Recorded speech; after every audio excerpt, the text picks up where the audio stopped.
That hurts. Like 7 keys just. You know, the irony is, so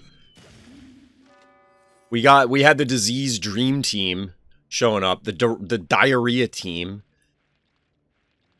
It's not the way you'd want to go, chat. Like, if you had the opportunity to choose how you want to go, it's definitely not via diarrhea. It's not. Dysentery is not fun.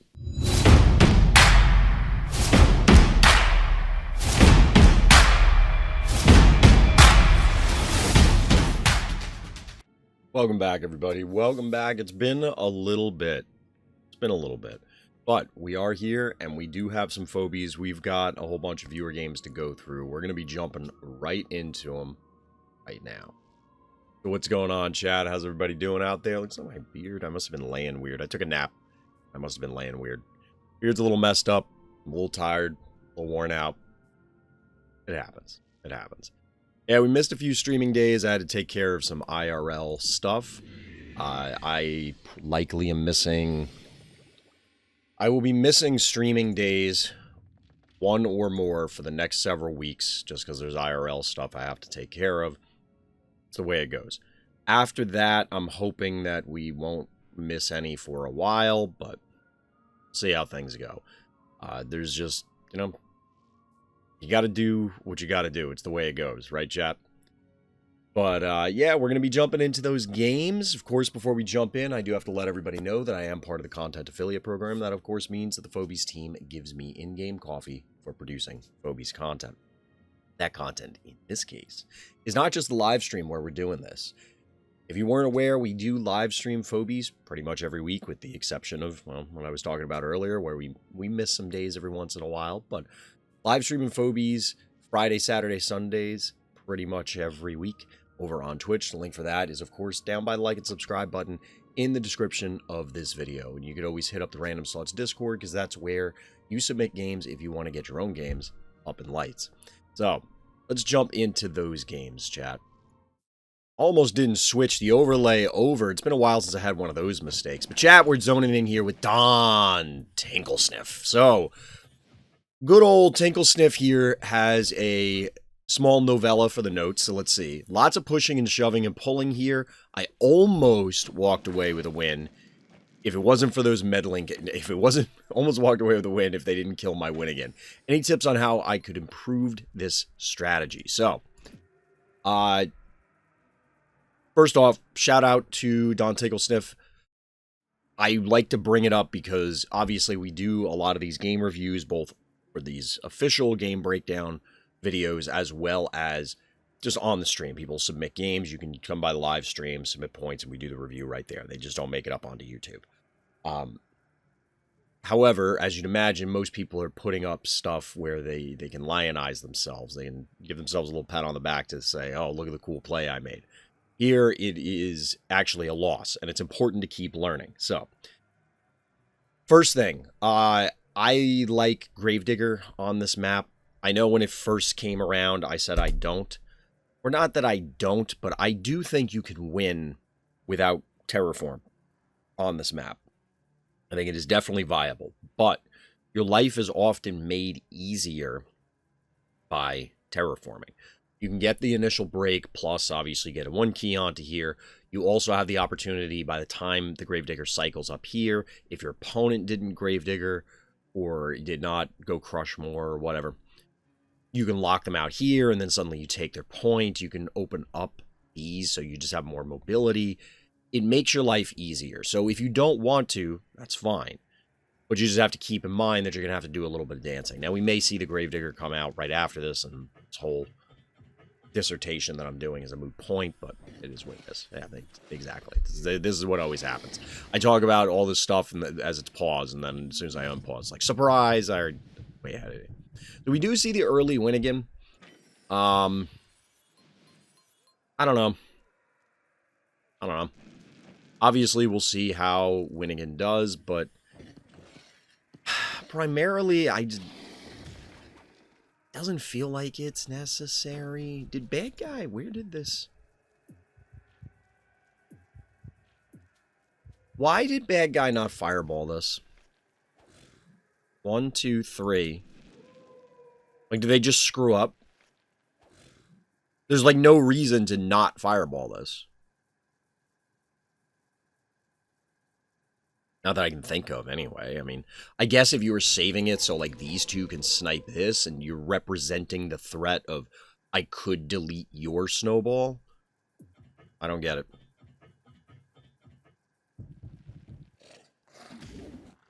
I do like this, though. 1, 2, 3, 4. Yeah, there was no way bad guy, other than cutting it off. Excuse me, like, if they didn't take this point and instead had, like, the Henrietta here, they could block it off. But this is actually a really strong play. Which, if you opened with Gravedigger, like I was talking about, you wouldn't have been able to set this up as quickly and catch this. So this is a free keys here.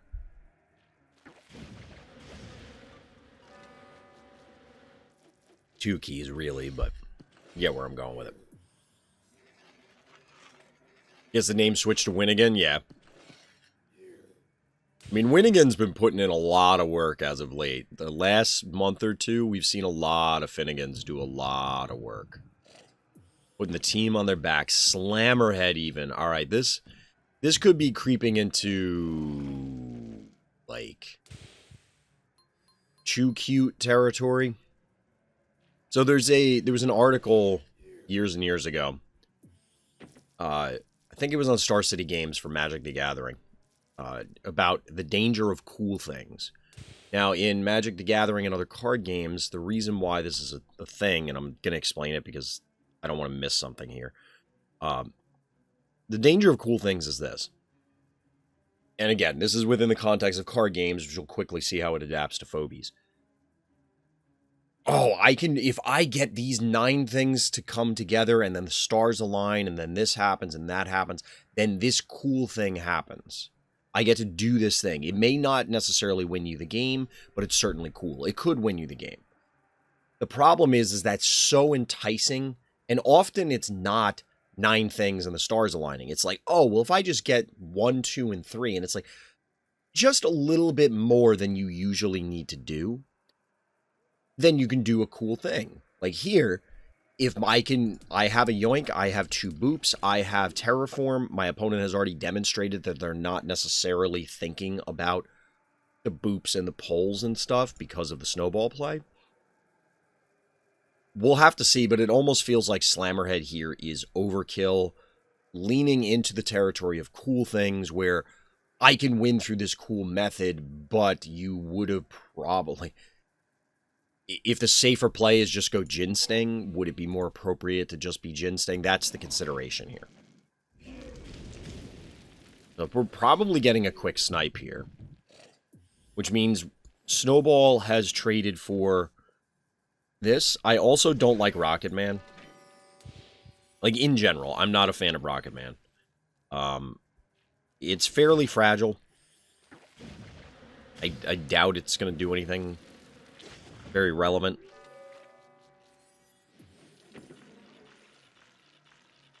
Now, the difference here is... Okay, never mind. The spider moved. I was going to say, if they leave the spider here, you could walk up, yoink, freeze, and then maybe make something happen.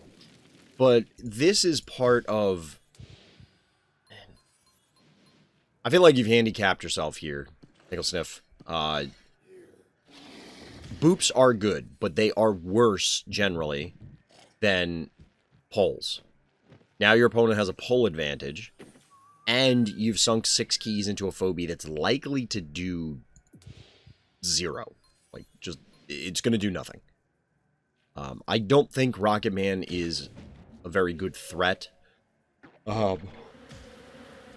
Excuse me.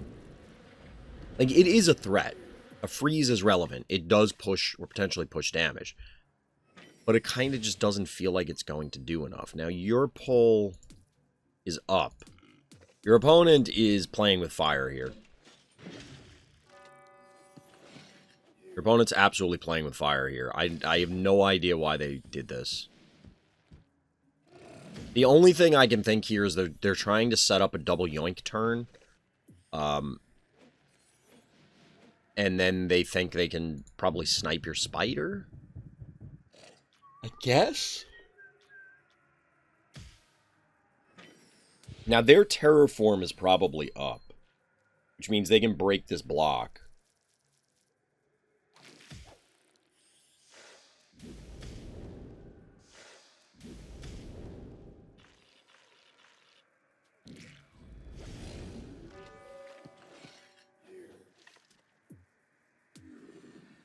So, like, they could have probably just killed that much more safely.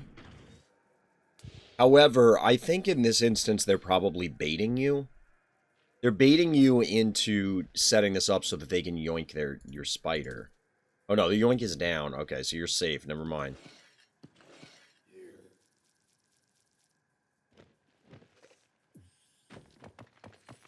But at this point, it kind of does feel like you are at a supreme disadvantage. They're going to claim this back, and it's not going to be difficult. 8 keys to 3, and you just kind of have a lot of dead weight in your army.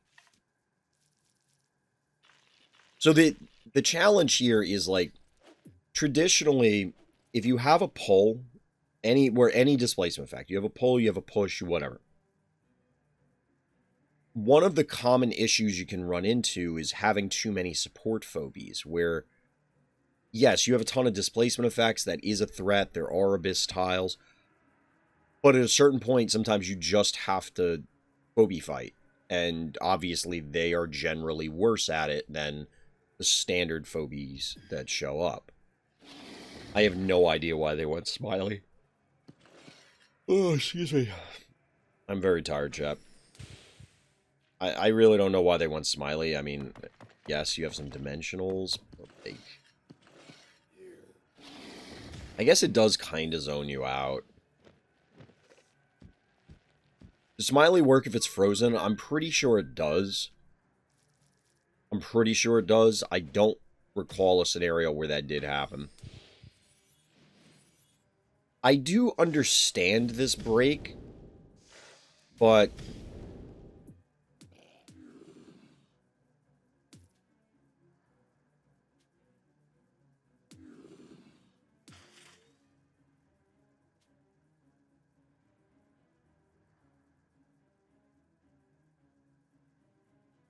I don't think there's a yoink scenario where they can connect with Smiley this turn.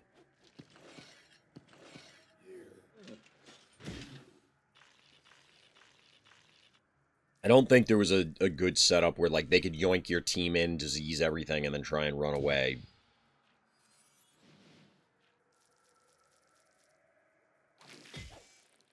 Wait, do you just kill his Hevo? Boop.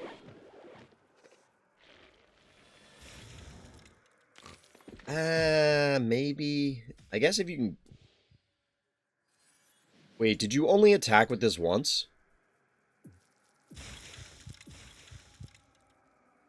This feels like our hero ran out of time.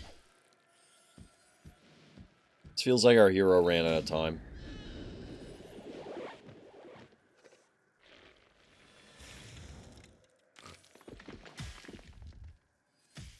Yeah, like, there was only one attack from Raucous, no attack from the Pterodactyl, and they could have been safe. I mean, I guess there's a world where... I don't even think there is. I was going to say maybe there's a world where bad guy can do a double yoink to get things, like, to have Smiley connect on everything. But I really don't like this turn. This turn doesn't seem like it was very valuable. I mean, aside from missing out on damage, which maybe you were trying to avoid something dying, and therefore Smiley has another opening. But, like, Smiley's going to then connect with these for 3 kills, kind of. Or not. I mean, they get a free Rocket Man, essentially, anyway.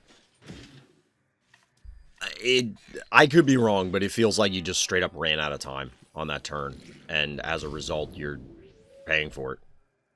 I don't think you kill... Like, you wouldn't kill the Hevo, but you should have been able to kill this.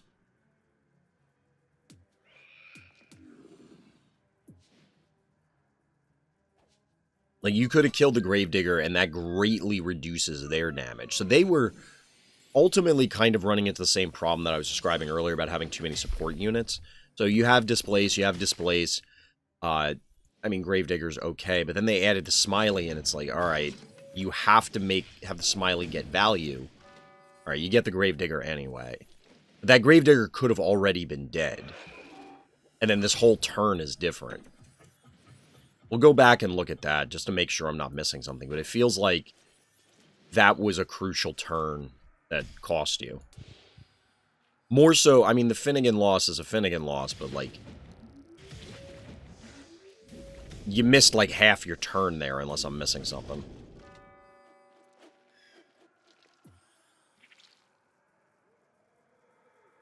And at this point, I think you're just going to lose to, like, you're now all in on this Kaboom, or Kerbloom, and AWOL. Not all in, but...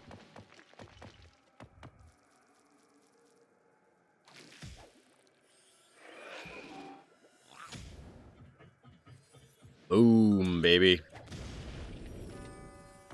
Oh, that didn't kill the Smiley. That sucks.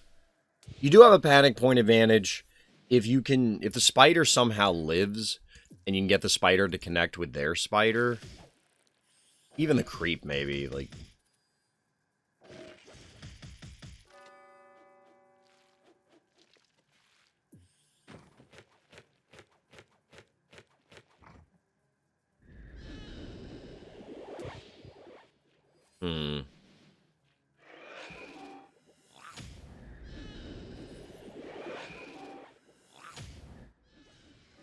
I mean, to be honest, I kind of feel like they wanted the Smiley the whole time, specifically for the Pterodactyl, and it just doesn't seem worth it. Alright, so you get a pick here. At this stage, your entire game plan is Operation Protect Pterodactyl, but easier said than done.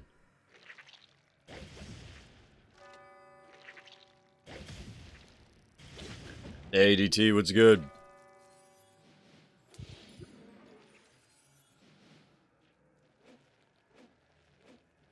Yeah, at this point, the writing is on the wall.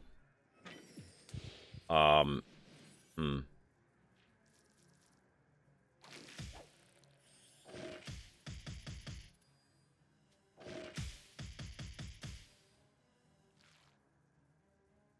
mean, you do have some pressure on their heart.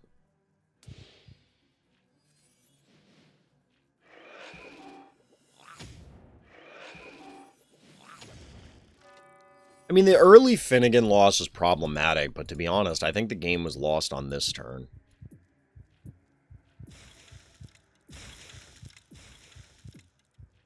Where is it? Is it here? Do this. I think it was the previous turn. Yeah, I think it was this turn. So Raucous started the turn here.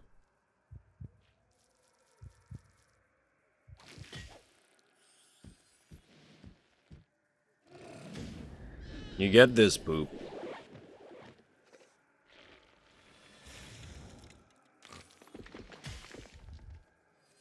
I have to wonder, did you consider freezing the Smiley? Or were you just trying to avoid the disease on the dimensional at this stage? Hold on, I think I wanted to point out the other piece again. We get the yoink, get the boop. I think Slammerhead also, I'm still of the opinion Slammerhead was probably overkill. The freeze here on their, like, basically single damage threat. Yeah. So that's the turn I think that lost the game. You only did one attack with Raucous. Did 0 attacks with Pterodactyl. This Muffin ends up healing this. But I feel like you probably burn the Muffin now. Like, I'm guessing you didn't send in the Pterodactyl on the thought that they would kill the Pterodactyl somehow. If the Pterodactyl was here or here, I don't know how they would kill it. They can't displace the Raucous. They can't, and if you kill the Gravedigger, which is only at... Imagine if this took another 890... Oh, wait, no, never mind. You can't kill it. So a second... I mean, you definitely do a second attack here, regardless of the Raucous, and maybe push some more damage here onto the Gravedigger. I think when I clicked on it earlier, I looked at the Gravedigger's damage and thought that was your Raucous damage, and that's why. Because you would have only gotten, what, 897? Not enough to kill this. Alright, so maybe that isn't quite the turn. I mean, this turn I don't think was great anyway. I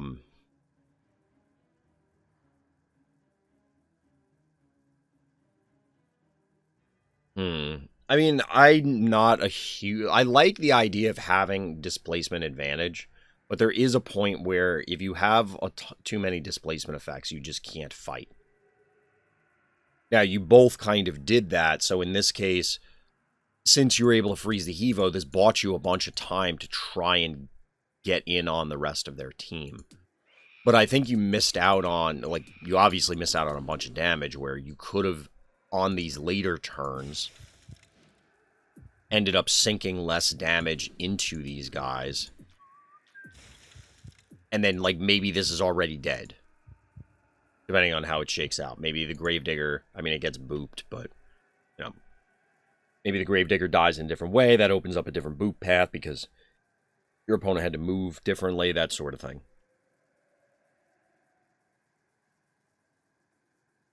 But if you're going to... I think the other piece is...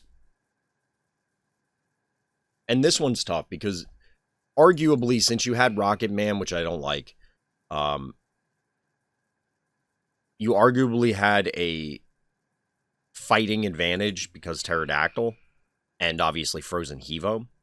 So I get why you'd go in when you did, but it kind of feels as though if you're going to lean into the support Phobie plan, you need to ensure that you're getting more value, like even more than you already did. Like, you booped that early snowball, you just got the Gravedigger, and obviously you've had other displacements, but you might have needed 1 to 2 more takedowns just from displacements to justify their existence. They're always exerting influence, but I think the Rocket Man seemed like it was overconfidence, where it was like, oh, well, I can't lose. There's nothing my opponent can do, so I'm just going to Rocket Man here, and they can't stop me. I don't think it was a good counter to anything here, because especially because Rocket Man has to go into melee range to do anything, and they had double yoinks.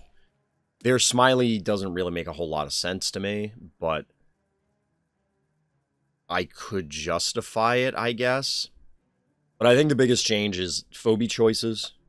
Like, definitely not Rocket Man. Maybe not Slammerhead. Flip those around to something else. Like, that's another 10 keys that could be whatever. Strategically would be the overall. Tactically on the turn to turn. I didn't like that one turn. Maybe it's worth... They have 3 keys left, so it's tough to say, oh, just have the spider bite multiple things instead of, like, double hitting something at some point. But the issue with that is, how do you... Like, they could just muffin. Granted, they ended up sacrificing their 1 key in a almost muffin fashion anyway.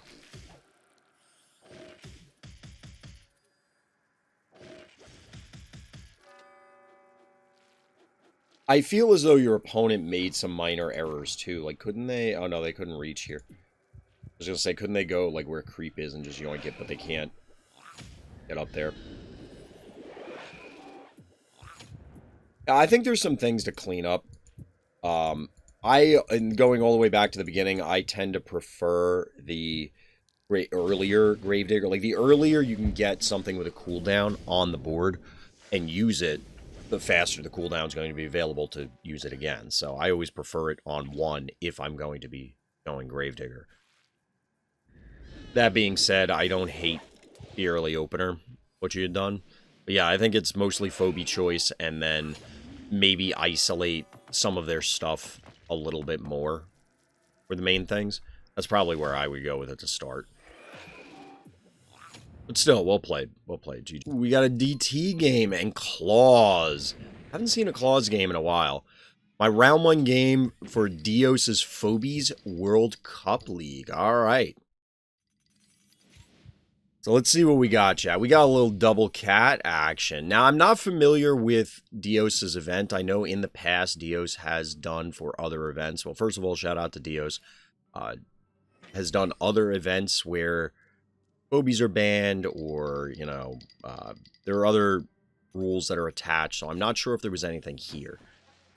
But we're back on the Big House, which featured prominently in recent Fright Night. Check out that video. It's already up. Definitely some exciting games there.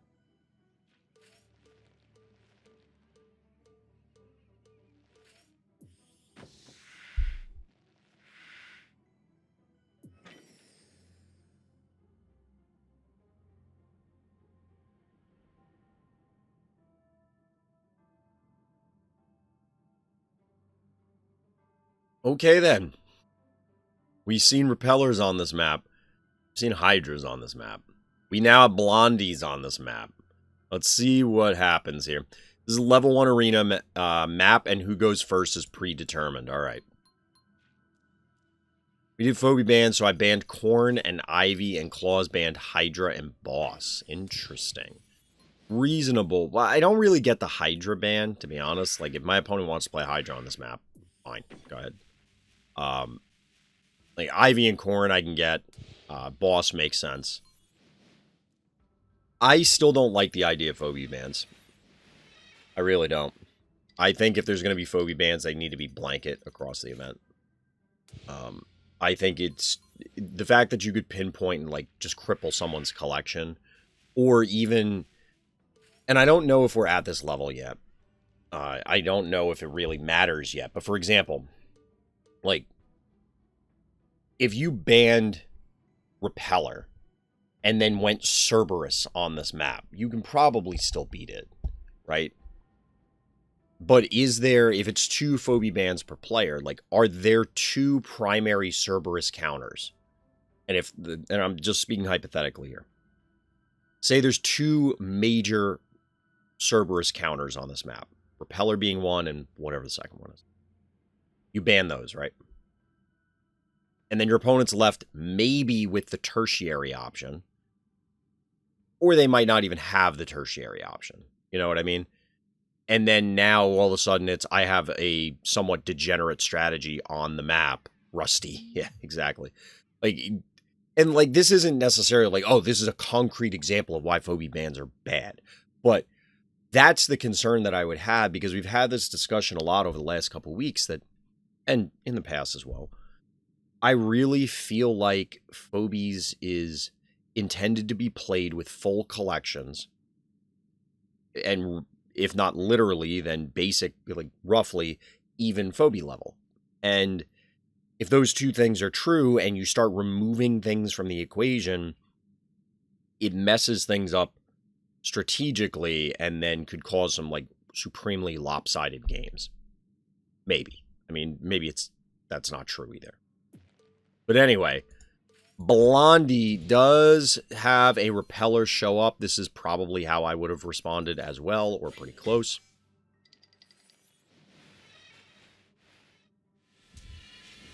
And get booped. A little boopage going on. The boop pushes back. But we do have a Gonzo.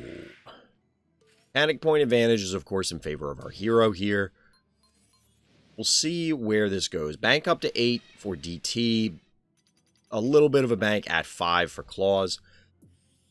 And we get Erratic as the final Phobie for DT, maxing them out. Now, this can be very dangerous.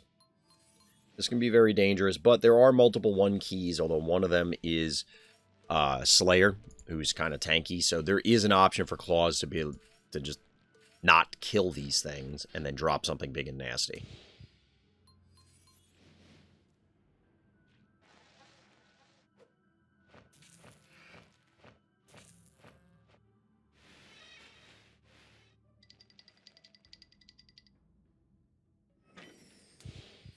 4-to-1 panic point advantage. I do like the aggression from DT here.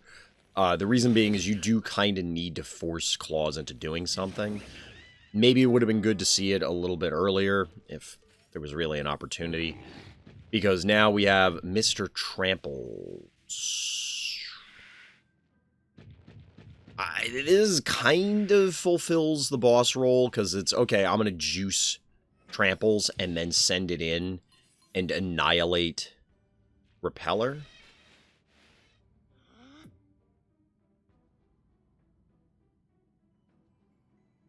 We have an early contender for the thumbnail, chat. It's an early contender for the thumbnail. He's a pudgy French fry boy. 750 health. 550. Yeah, so this will one-shot Repeller if you can connect. And it's going to be very difficult to hide said Repeller from Mr. Tramples. Brony. DT. How clever. Here's the funny part is, like, kapow, like I said, there's no hiding. I guess you need to... For anybody who was wondering how to break, who was it? A Markin strat on this map, there you go. It's simple. You just juice the Mr. Tramples and get in there.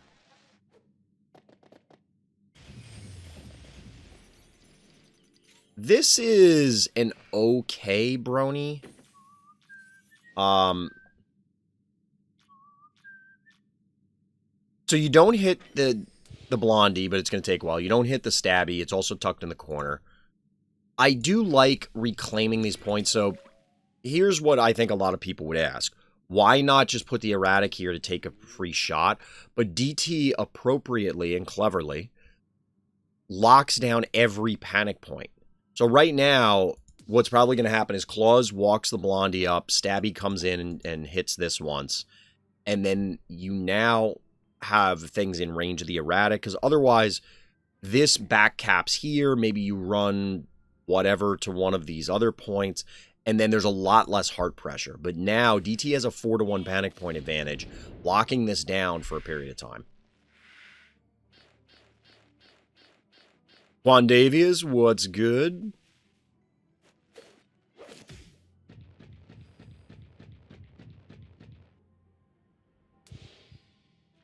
So we do have everything in position here, but this is a lot of damage represented up against Claws in this particular scenario.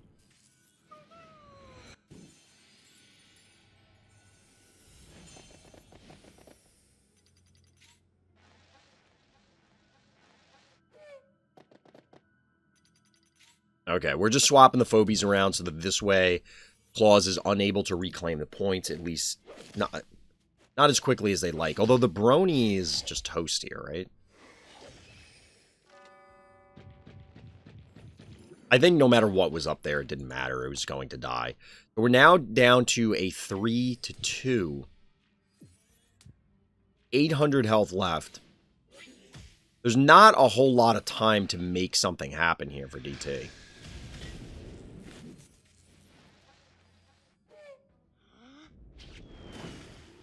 Do get the pop there on Mr. Tramples.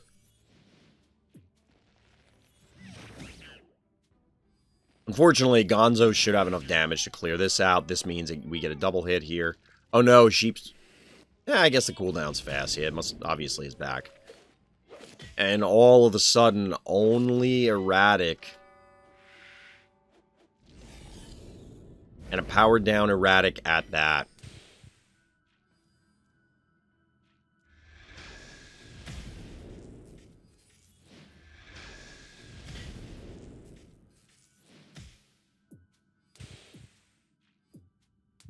$600 health. Not like this.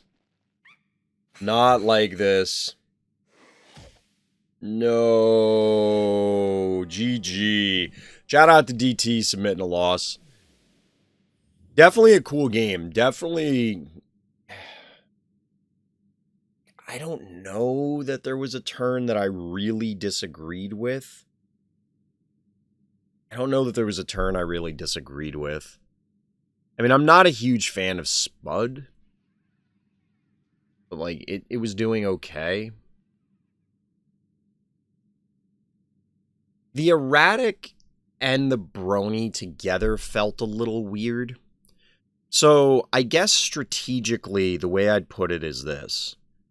It kind of felt that DT's team was fighting against itself in the sense that the Erratic wanted to go hunt down Gonzo or Blondie, right? Or it felt like it was supposed to.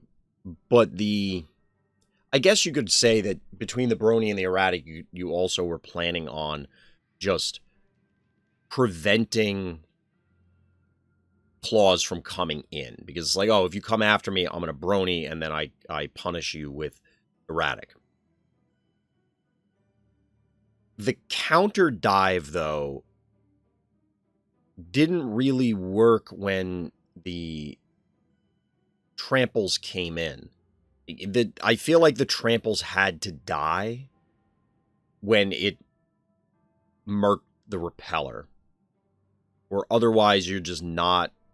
You know, like that tramples, it didn't do much beyond that, but it did represent another threat that was floating around the board, if nothing else than to just cap points, and ultimately required DT to sink damage into it on one of the last turns. So although it was a glorified damage sponge, it's still sponge damage, which could have been put on other things.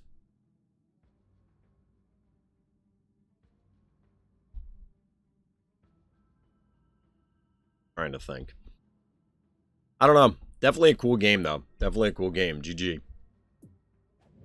this a friendly game? Oh, it was a tournament game. I think if I could have kept Repeller alive until Brony activated, things would have gone very differently. I would 100% agree with that, but I don't... Where are you going to put the Repeller? Like, it would have to be behind the westernmost obstacle on the map. And even then...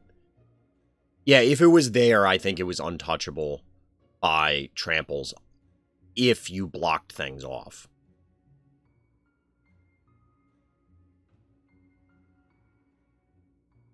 But anywhere where Repeller can interact, it likely was vulnerable to tramples.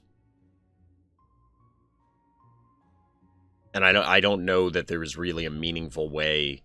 Because if you're protecting that Repeller, it's entirely possible that you end up never meaningfully interacting with it. You know, like you spend so much time protecting it that it never influences the game. Lucas now the Baron of weird games. I don't know. I couldn't think of something quickly enough, chat. My growing reputation for weird games, I bring you this. The end was dragging on as a bit of a chase, but I ended it swiftly with my future sight. All right, let's see.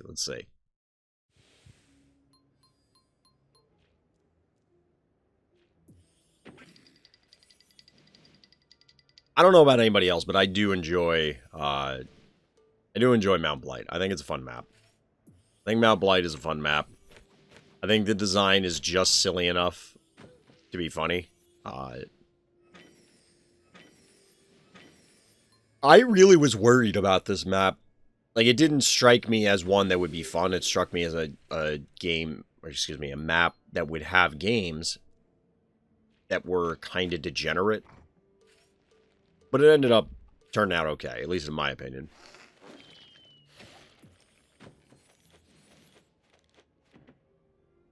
Alright, we got a little trap gaming here.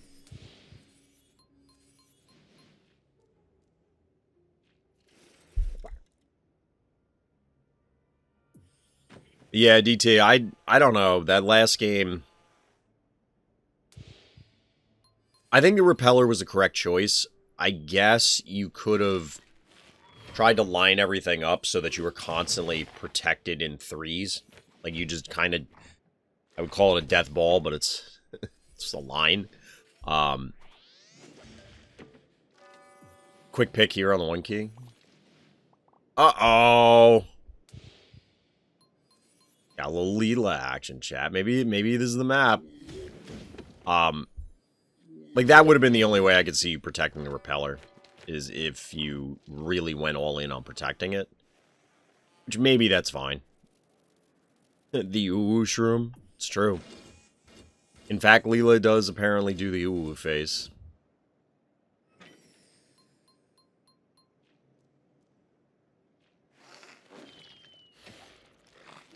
Chat. If Mario ate this mushroom, what powers would he get? What powers does Mario get from this shroom? Because I'm pretty sure he's going on a bad trip. He does. It's going to be a real bad trip.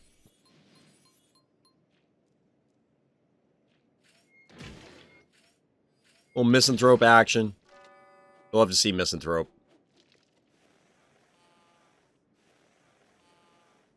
Moo, shroomy woomies. Instant diarrhea. You have died of dysentery. Shock! Yo, let's get it. Every dentist's favorite patient.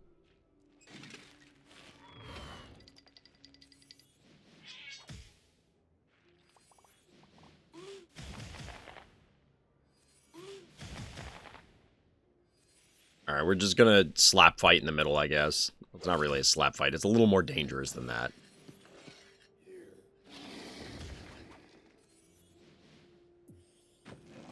I guess. Oh, okay, okay. Alright, I thought they were going after the Contortio, and I'm like, I don't know if that's worth it, but...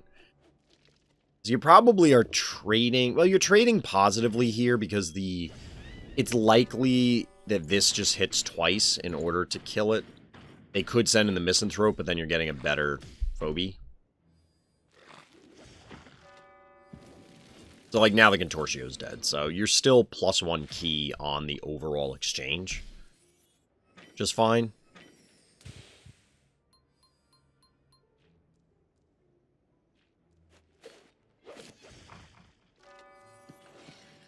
You know, Chad, I feel like I've only seen Leela actually connect with one thing.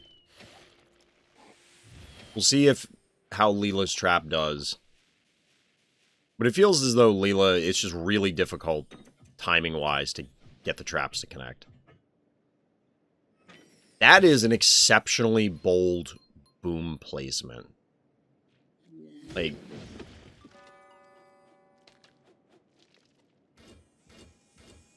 So, that, like...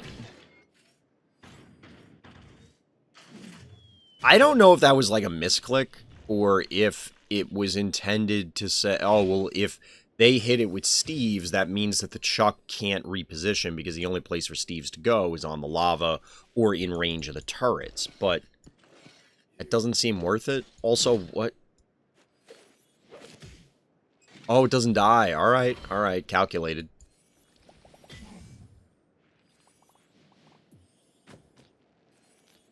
Foul, the classic Chuck answer.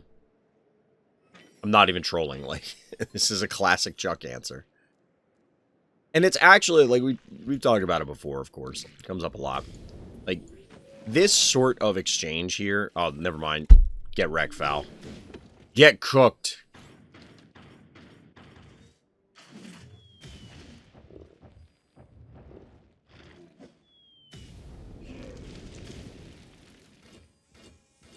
Quite literally, get cooked. It's Thanksgiving, chat. Turkey's done. Get cooked.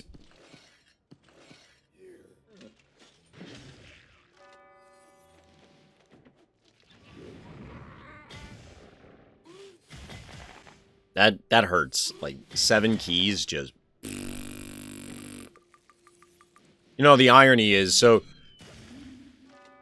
We had the Disease Dream Team showing up. The Diarrhea Team. It's not the way you'd want to go, chat. Like, if you had the opportunity to choose how you want to go, it's definitely not via diarrhea. It's not. Dysentery is not fun. Contrary to popular belief, dysentery is not fun to have.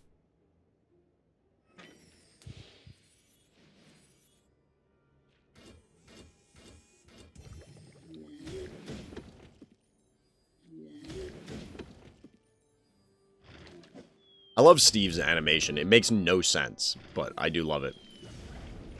Here comes the diarrhea nuclear bomb. Damn. Nobody wants that. Literally no one in the history of everything has ever wanted that.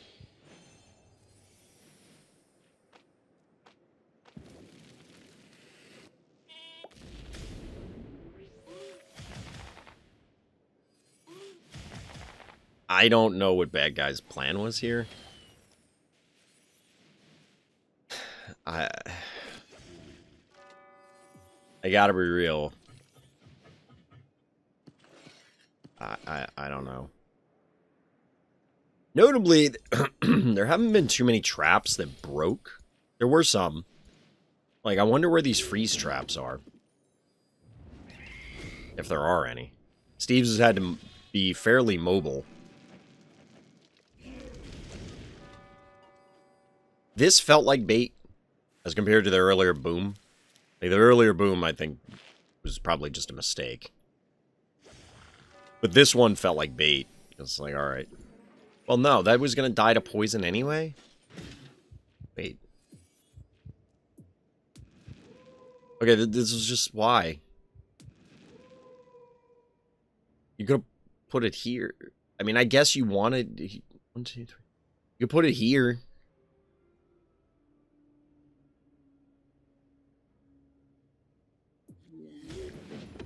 I don't know. Luca, why? You're going to have to tell us in the comments, because Luca's usually good at, like, showing up in the comments on YouTube. You're going to have to tell us why you hate your Boom family so much. The Steves lives. He's getting mugged in the parking lot, and he toughs it out.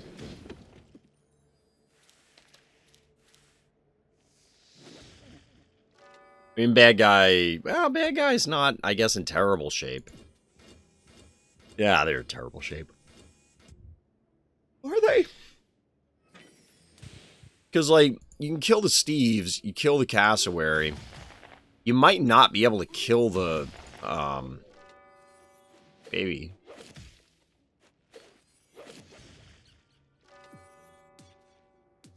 Oh, they can't kill it. The thing is that bad guy is more mobile than our hero. So it is possible for them to do this. Just claim every panic point and our hero has to run them down. That being said, you could put Stabby here and Unicorn here and kind of cover every panic point. Quite literally.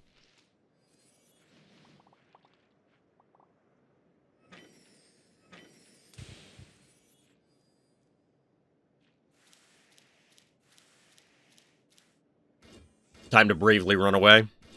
Advance in the other direction.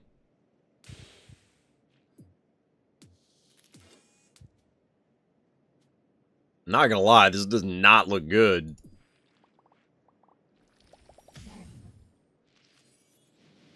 Alright, so the panic points have now stabilized.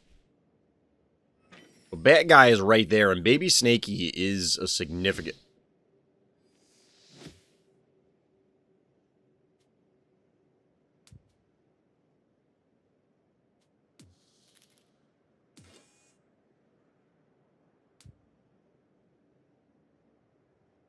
I think bad guy would have been just short no matter what. Yeah, we get some funny pauses sometimes. Some of these are pretty cool. Like, I think if bad guy goes face... Wait, this is... 13, 21... Actually... I could actually count this, but I just don't want to, chat. Like, I just don't want to.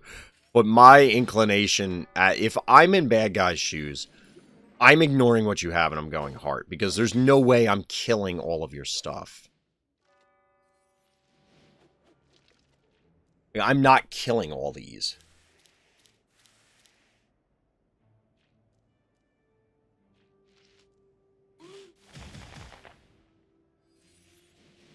Alright, I kind of like this. I would have thought put Stabby here. Because then you completely lock out, like... And this seems pointless.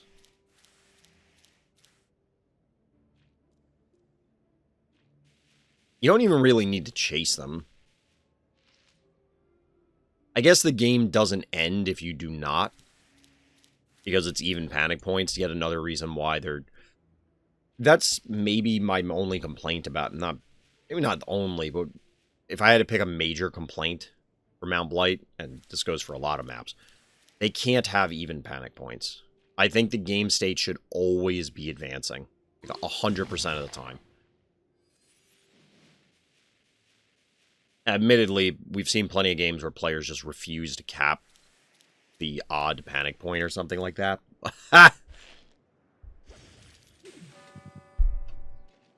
I know why they went there, but what a comical way to end it. Got him. There's 100% chance. 100% chance that bad guy is just screaming, "What the f-?" Like, as soon as that trap went off, they just 100% took their phone and threw it out like a 4-story window. Because they're like, why is there a trap there?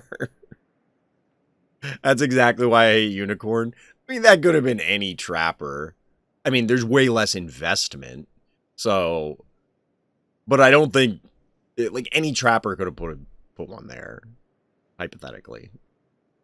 I don't feel like that's a great case against Unicorn.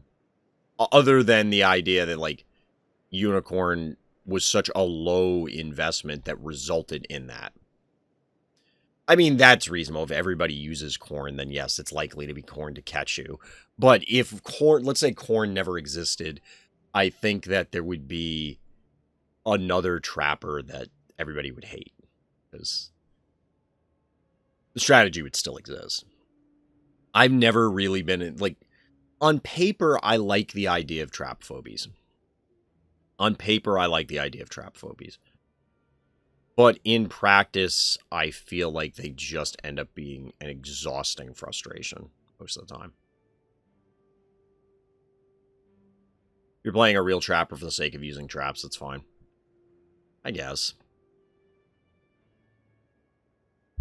But GG, Luca. GG.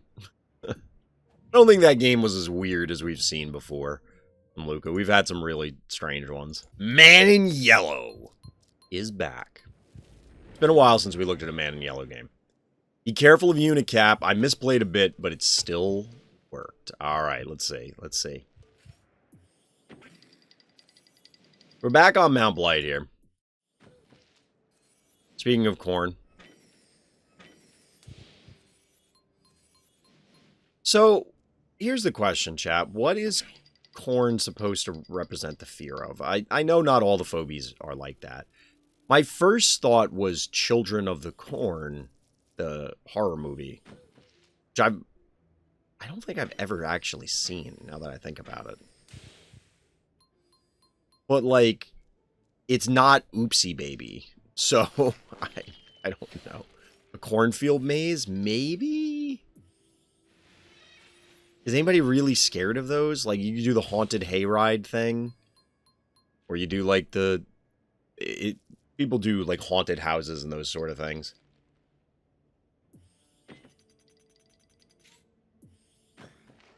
Is anybody actually, because now we're getting people agreeing, like, is that a common fear of mazes? Like, everybody's terrified of the Minotaur? Children of the Corn isn't a great film series. The first two are kind of watchable, but the rest are awful. How many are there? Navarrophobia? Alright, I gotta look this up. Hold on, we're pausing the game. We're gonna learn together, chat.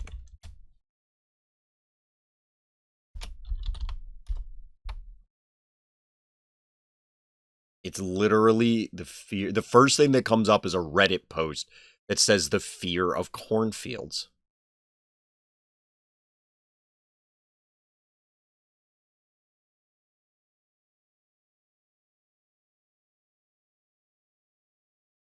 Okay, there's another Google hit that says columpocophobia is the fear of corn. I'm sure I butchered that word. While the fear of cornfields, which is just a bunch of corn hanging out with each other, that's a really strange way to describe a cornfield. It's Navarrophobia. What the fuck? What's a cornfield? It's a bunch of corn hanging out with each other. What is this, Veggie Tales? What? What? What the hell is... Jesus Christ. Oh my god. Oh yeah, Eric is putting it in chat. Yeah, that's what I saw on Google. Alright, so I have somebody corroborating this. It's not Google just lying to me. Don't believe everything you read on the internet, chat. There's your life lesson for the day. Like, this may be true, but don't just, like, take everything on the internet at face value.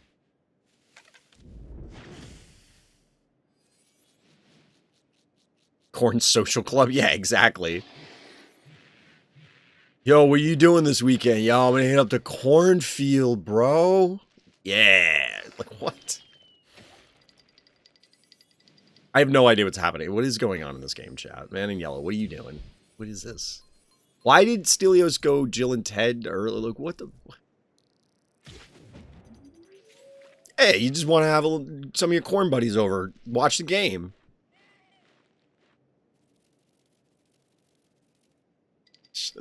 That's just a really funny description.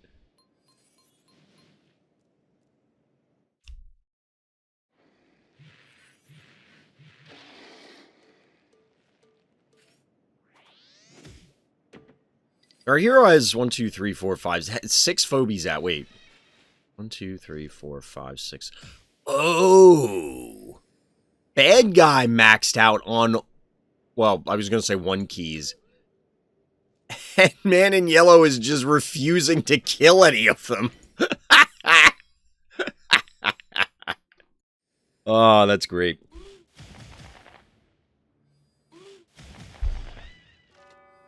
That's pretty good.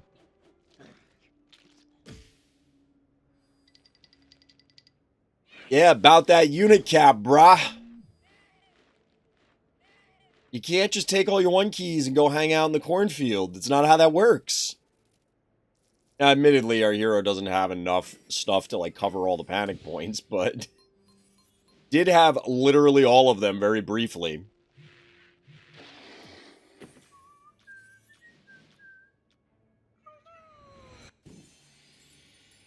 That's actually really funny. I think our hero will have to exercise some efforts here to remove some of these from the board, however. Or not. Chat, we're playing Pacifist Phobies. Literally nothing dies.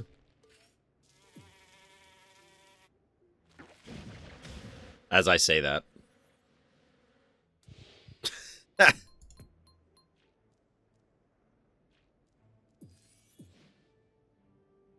Zero goose egg keys killed for bad guy.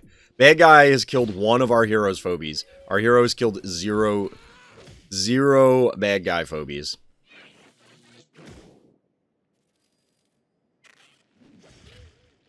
And bad guy is unhappy about it. Taking out their frustrations on the corn.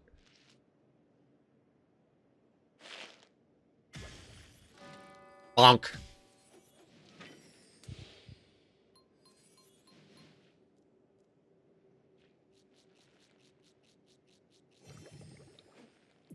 What? Time out. What the fuck? Look at this. When was the last time you saw somebody bank 28 keys? What? That guy just literally couldn't do anything. They get locked out of 28 keys. Get out of here.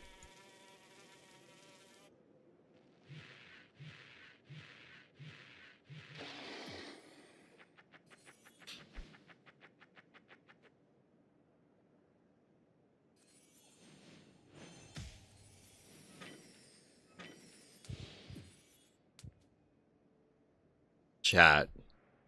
This game, this is a really funny game. This is a hysterical game.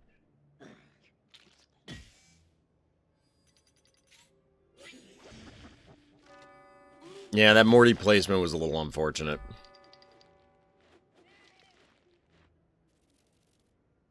Alright, 28 keys, go. Smother Mother. Alright. The funny thing is because there's still so many 1 keys on the board, you can just clear these, reclaim the points, and probably continue pushing heart damage. And a significant amount on this map.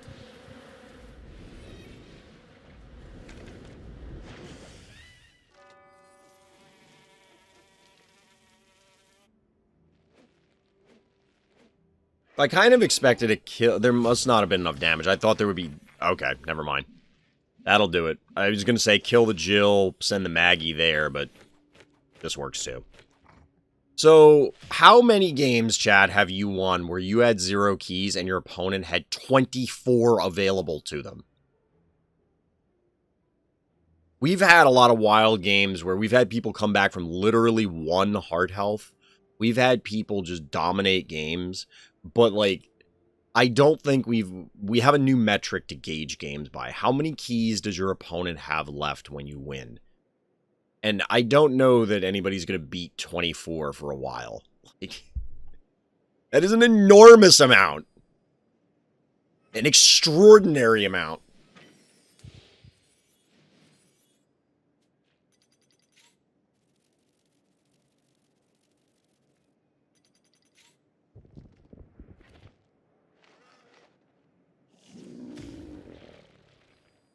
Yeah, guy does make the heads-up play here of, like, you gotta yoink this to get it moved. 1, 2, 3, 4, 5. I don't get the woolly bully, but sure. I don't think it matters.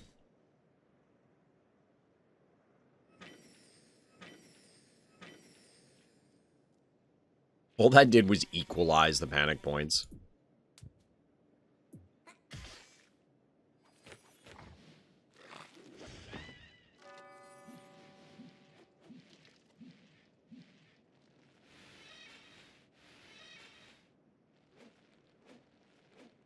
It was a weird noise. Game! Chad, that's a tough lesson to learn. Like, we typically see higher level players lose to, oh, I lost a turn or some number of turns because I locked myself out and I couldn't respond quickly enough. So, like, the window closed for when I needed to react, or, you know, I bullied my opponent out due to this particular thing, so they lost a bunch of tempo. We don't commonly see this. Like, seems all right. Seems all right. GG. GG. King of Pain on Megalo. I knew he was coming. I guess it's over now. Or is it? All right. Cast your votes now, chat. Which big, scary phobia is showing up?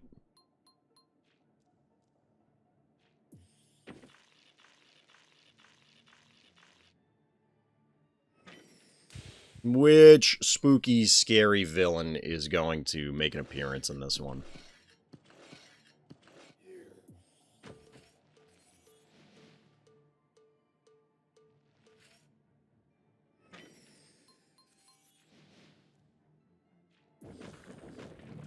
Thunder Rocks is not my prediction. What is happening right now?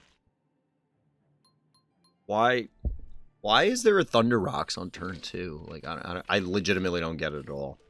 Like, the creep pass play was weird, but I assume, like, okay, there's a specific thing coming out. Why the hell did Thunder Rocks show up? To one-shot Cowbell? Does it even do it? 847? I mean, look, Cowbell is a serious inconvenience. It's gotta go. I don't mind the Daisy response, although Daisy here is now going to be a little challenging. Because Bad Guy did back this up with the Cassowary. But that's now just a dead Cassowary, so...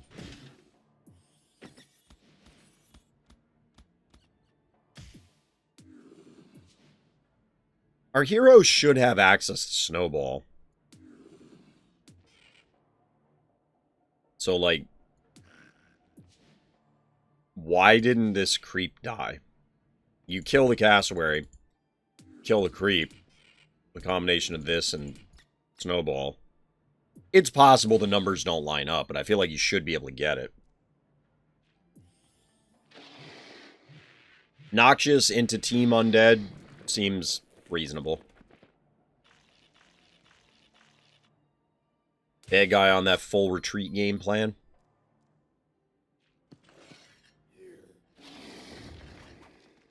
Got to get the old block set up. Seems good.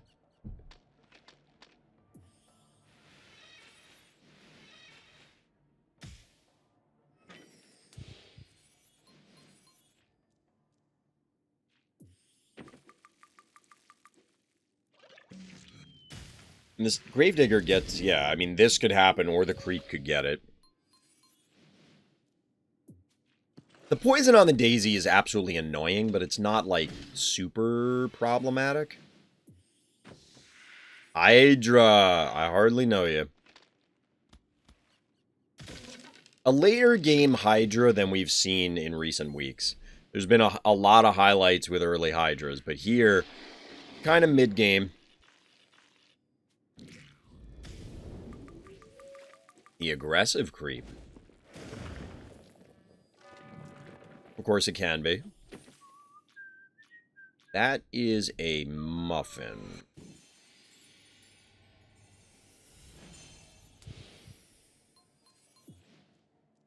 Really?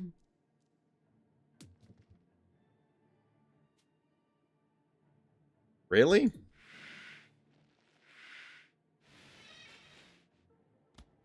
I don't know about that one.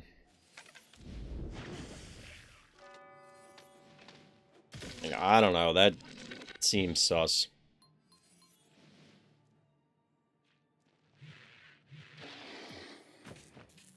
I mean, I guess you want to preserve it because now it has additional use due to the extra mechanicals being on the board, but I don't know. It just doesn't seem worth it.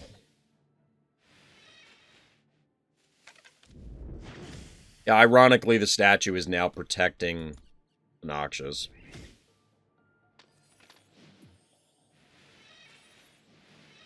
As well as providing erratic and extension option.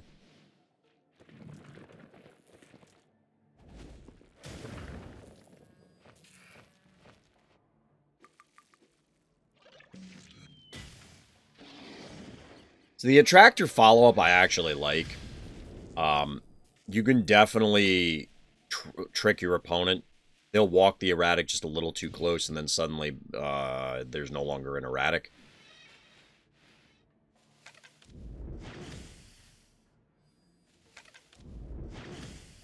There was also the option here to burn an early pull and possibly just kill this Noxious and then walk away.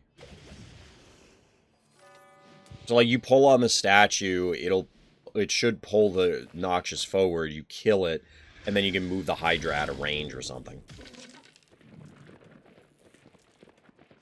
I mean, or you could just do this, and... Now, our hero's out of keys. The question is, how are you... Because now bad guy has pushed up. They're all in your face with this many electrical damage phobies.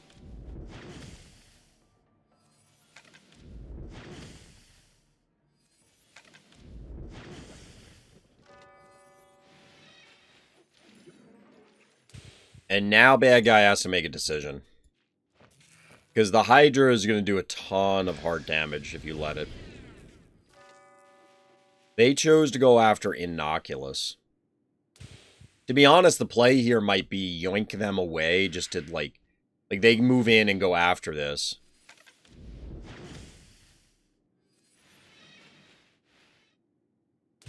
Although, given the choke, only one of them can get in here. They're going to have to move, and then... Oh, they're not going to do it. They're coming after good old Attractor. Ah, sure. But this is the problem. Yeah, exactly. You pull this away, now it's out of position. You even body block the heart here. Sort of. Sort of, but not really.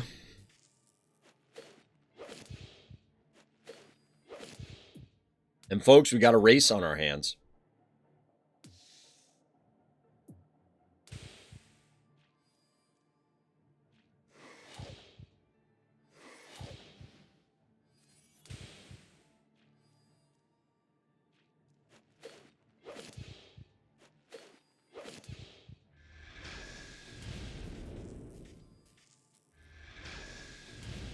All right, chat, predictions. What do we got? 426 heart health left. Very tight game. Very tight game. I like the attractor pull to separate it. It's not just for blowing up their team. It's also just good displacement, obviously. Separate their team. Allow the Hydra to connect. There were a couple other things that could have been cleaned up, but like that was pretty solid. Very well played. GG. xCrowley. Does that mean you were the artist formerly known as Crowley or something? Like, is that where we're going with it? With the Oopsie Baby avatar. Our hero in this particular game on Exponential Decay made an awesome play with Bad Omen and Oopsie Baby. It's the Power Down team. Oh my god, really? You would never have guessed? Yeah, who could have possibly seen Boss winning a game? The phobia we're talking about here, chat. My green screen is messed up. I don't know what the hell happened. This is the wrong side. This is bothering me. Like, right here. That's the green screen being messed up. And it's bothering me.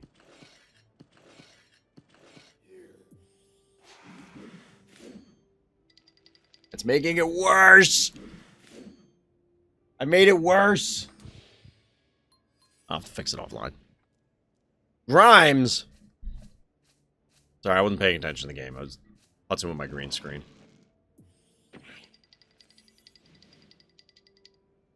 Yeah, we'll see how this goes, chat. Stabby. Okay. I guess that's a thing that you can, in fact, do. I know a lot of people like it on this map.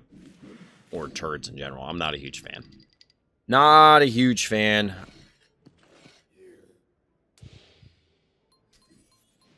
We do have the Bad Omen, the one and only. The original Biophobie, we'll say.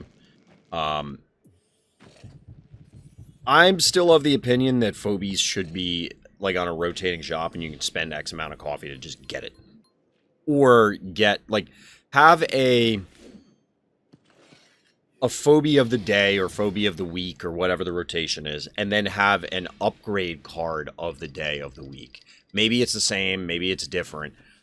And then you can spend coffee or a larger amount of tiers. So, like, say it's 300 coffee. It'll then be, which it'll never be 300 coffee for the record. It'll be way more than that. I don't know why Bad Guy decided to send Grimes down to the bottom to just get kicked in the wiener, but sure. But, like, say it's 300 coffee, then it's, like, 500 or 600 tiers. Probably be even more than that. But, like, something like that, so that way people have a little more control over their collection. Bad Guy breaking obstacles left and right or up and down. Mostly up. Specifically, the ones up here. We do see a second Mr. Tramples going in. Boop! This is a cool play, actually. This is a pretty cool play. I mean, you are probably losing Tramples, right?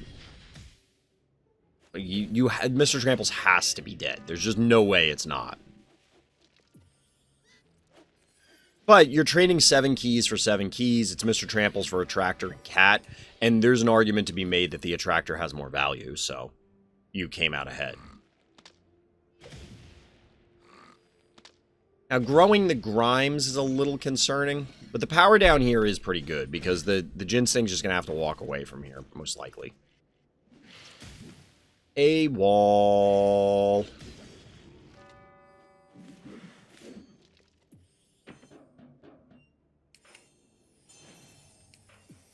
Big heal going down on the grimy boy himself.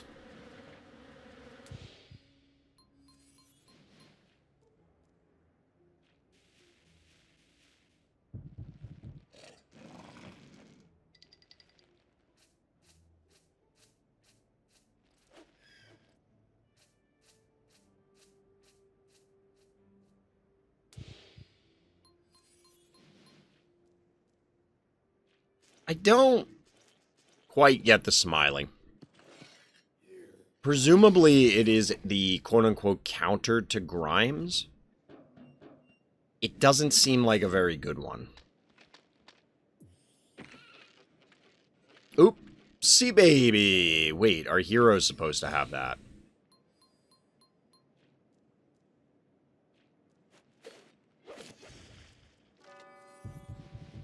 Alright, so here's the real question, chat.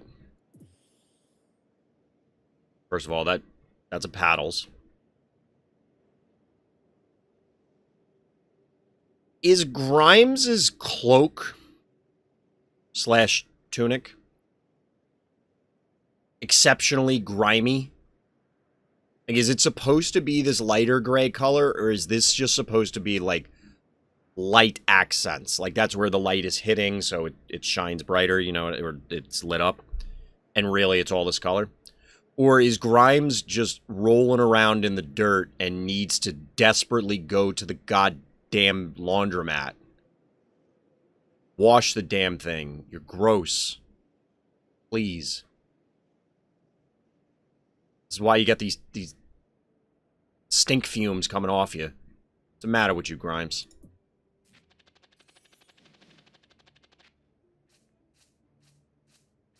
These are the things that you start to notice when you stare at Phobies for an exceptionally extended period of time, like I do. Or maybe no one else notices it and it's just me. Maybe it's just me, chat. Is this a dead win again? It's in fact a dead win again.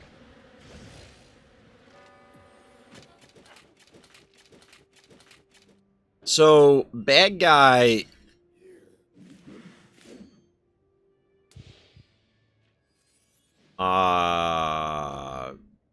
Okay. Alright, so at this stage, I think it's safe to say that the smiley is 100% intended to connect with the Grimes. Otherwise, you could have just walked Smiley in there and gotten a connection on 2. It would have died somehow. Maybe you disease one more thing, but most likely not. Yeah, there's no way that you disease one more thing. But it looks like we're sacking the stabby here. I don't hate this. Bad guy is fairly melee heavy, all things considered. Or you do have Oopsie Baby, so you have this kind of tanky front line to protect it, but I don't know. Where are we juicing here? Really? Wow!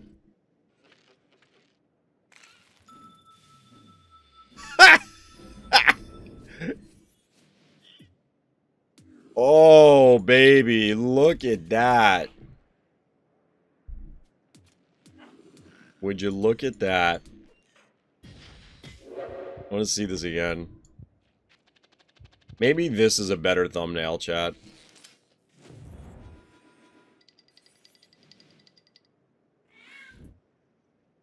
Like, you think that's a better thumbnail? I've already forgotten what we had earlier. I think it was in the DT game. Like, this is pretty dope. Like, this looks pretty sweet. I don't know that I've had a Bad Omen thumbnail yet. I'll have to check. When the soul is coming out is a better thumbnail? Wait, is that this one or the other one? Like I said, I legit forgot what the other one looked like, so I don't remember.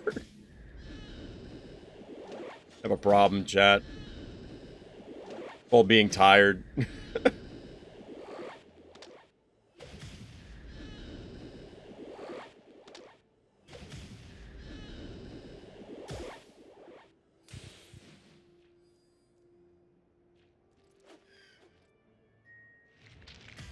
That Smiley lived through all of that, for the record. After the Bad Omen debuff, there'll be a cat soul coming out. Oh, okay.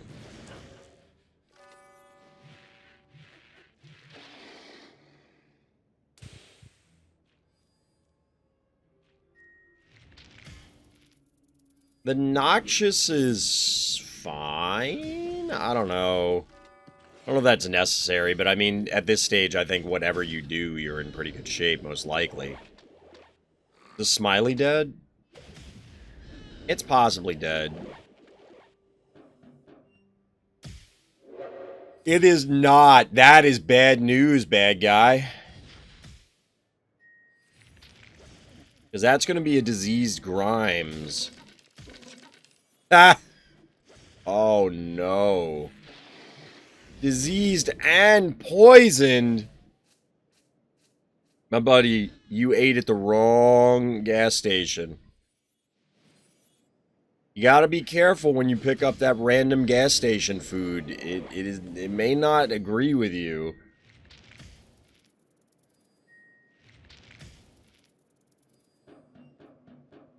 Noxious Oopsie Baby and Murder Wing versus Clinico Oopsie Baby. Call the ambulance, yeah. Get that man some medical attention right meow. Meatball. I can't believe that Grimes was still that healthy that it required that much damage after being poisoned and diseased. That might be more impressive. Counter, power down. Bad guy does have a panic point advantage, but, like, let's be real. Let us be real about the current state of this board. Bad guy's, in fact, in a world of hurt.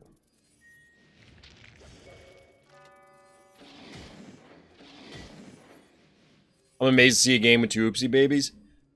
They're not that common, but we've definitely had them before.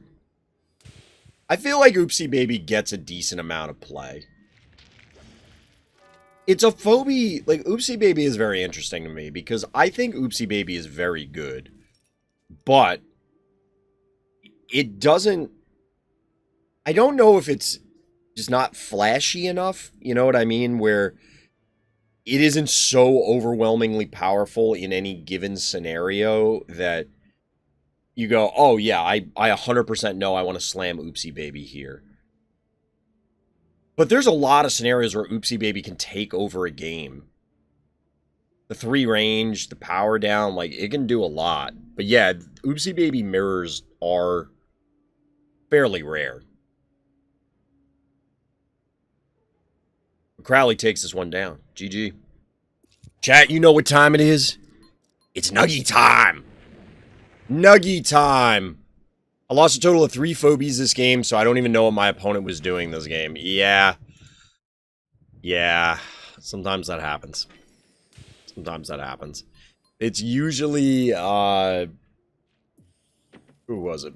Prototype has been submitting a lot of games like that, where bad guy just, I don't know. They fell asleep and they went, Jesus, take the wheel, and Jesus just said, nah. Nah. I've grown to despise Mount Blight. Really? I like this map. I like this map. I think it's fun. I think I kind of want to do a map tier list of just, like, which maps I like. As compared to, well, these are good maps, bad maps. And then just be super over the top about it. Be like, if you don't like these maps, you're bad and wrong. And, like, just be, like, super angry about it, even though it's a like, big joke. You know what I mean? Because I think each batch of maps is kind of split for me, the more I think about it, of the quantity of ones that I actually enjoy playing versus the ones that I dislike. Keep getting it over and over again. I mean, if you play any given map, you're going to be sick.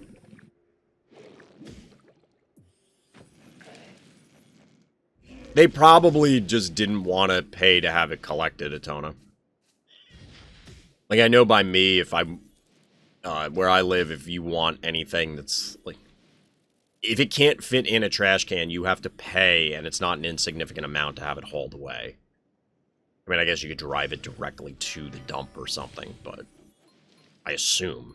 Where I used to live, you could do that. I don't know if you can do that here. Wiggy...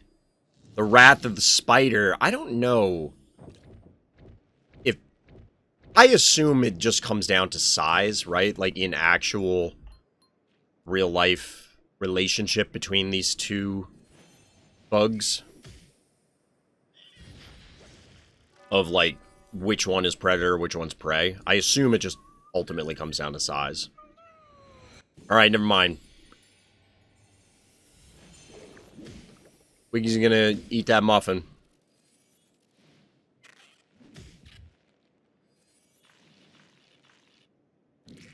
We got a woolly bully that showed up. I'm... Alright, sure.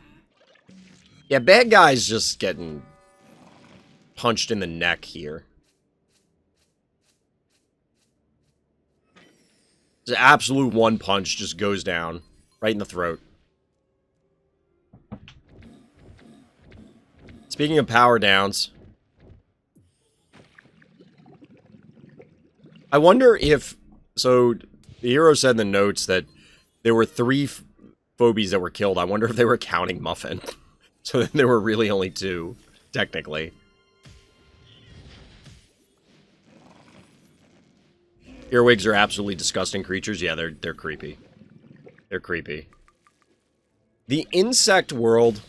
and looping in the arachnid world, are absolutely horrifying. The things that nature has evolved in those spheres, and it's not relegated to just those, of course. But if you really watch, like, you learn about these creatures, they are horrifying. It's actually incredible. It's actually incredible.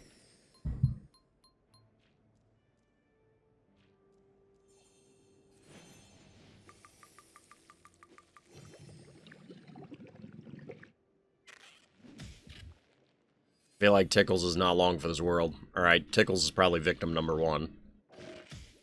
Creep is probably victim number 2. Or Wiggy.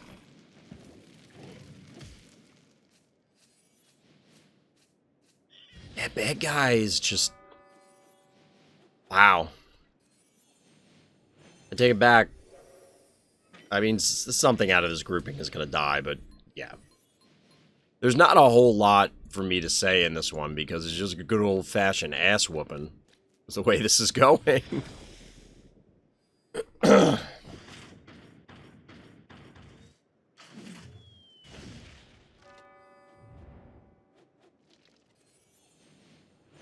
I don't even know what to say, chat. We'll talk more about earwigs, I guess.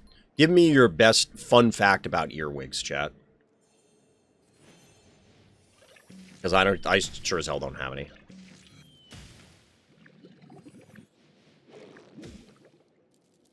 I can't believe this snowball lived. Like,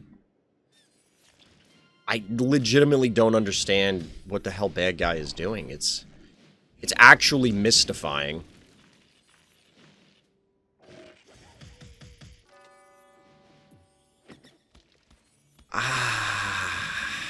Are we... Is there like an enormous level deficit or something? No. Doesn't look like it.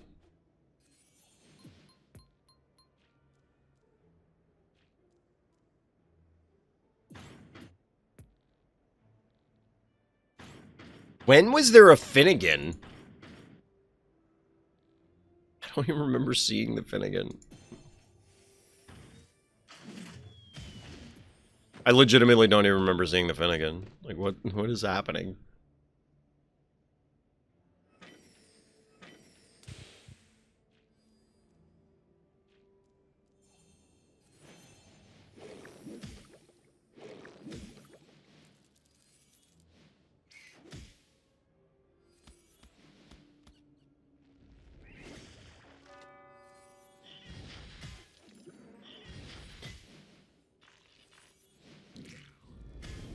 I guess the coolest earwig fact is that they eat their parents.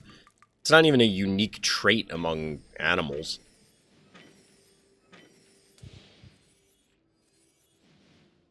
I mean, it's obviously not a very common one, but, like, cannibalism in the insect world is... I feel like it's not as uncommon. It's not a incredibly regular occurrence, but it's certainly not rare. Chat, I don't even know what the fuck happened in this game. Like, Dino Nuggy just, like, I don't know, I guess the power of the Nuggies. Alright, so they weren't counting Muffin as one of the phobies. The power of the Nuggies overpowering bad guy. This was just... I joke about people throwing phobies, their phobies into a wood chipper. But this felt like it. Bad guy, I don't know. I don't even know what to say. GG. That was less a game and more just a massacre. Master Dark back at it on detention. The best hidden MVP you could have in-game. I don't know what that means. We're gonna learn today. I legitimately have no clue what that means, chat. I'm completely lost. Your game's not getting reviewed tonight? I'm not sure where you are in the list, just random. Oh, you're the very last one. No, that's not happening tonight. There's no way. There's no way. It's not unlikely for next week. So like I mentioned earlier, I will be missing probably a day of streaming next week. I should be doing review night next week, barring catastrophe. And then for the next couple weeks, I'm going to miss some number of days. There's just real life stuff going on, unfortunately. Good stuff. I have to preface that because people... I don't know if people thought, like... my entire family died or something. I don't know. They kind of just assumed the worst when I said I had real life stuff going on that I had to do. So they, I don't know. People just kind of jumped to a conclusion there, it seemed like. Blondie! Blondie! Alright, we get a second Blondie game. And we've had 2 Blondie games, and there are going to be 2 Blondie winners. Although one of them was not our hero, so boo, bad guy.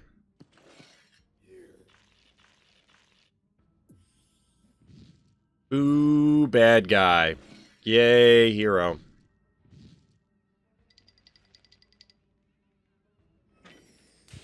I kind of wanted to... Well, I mean, I want Blondie no matter what, but, like, I kind of want to get Blondie and try it out. I do think that there's a power down strategy that could work.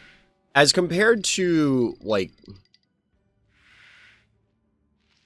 the displacement effect stuff that we were talking about earlier, where you can overload on displacement effects, and the displacement effect phobies naturally have, for the most part, much lower damage output, which is, I think, understandable, right? They have a very powerful ability, so they gotta cough it up somehow. That doesn't really help you, bad guy. I mean, it kinda does, I guess. However... I think that the power down phobies, for the most part, are kind of on par damage-wise. I'd have to actually check the numbers, but I feel like they are. And if that's true, you can just, hypothetically, build a strategy around pushing with them, getting on your opponent, powering down their stuff, and then just staying on them because they can't retaliate. But I really need Bad Omen because that seems crucial to this entire game plan just from a sheer cost perspective. Because otherwise, if you're waiting for Wooly Bully, you're waiting for Blondie, you're waiting for Oopsie Baby, you're giving up too much. A little Klepto action. Erratic seems to be the answer of choice to Blondie, but it hasn't worked thus far. The Electrocat. 3 keys to 7 remaining. Bad guy is maxed out, so they're going to have all 7 available next turn. Yeah, I am wiped, chat. This is a dead Ray? I think this is a dead Ray. If this is a dead... Yeah, that's a great pick. That's a good pickup. Bad guy can, of course, advance, but... Alright, this is a good extender. The classic erratic range extension. However, the Glob? Alright, alright. Glob is an answer to Blondie. I don't hate it. I can't hate it.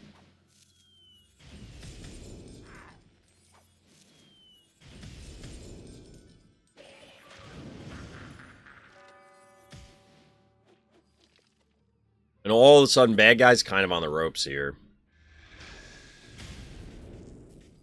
I think I would have liked to have seen this move up and Screech, maybe. Last turn. Maybe it's better to just let the erratic come in and get trapped. Sort of.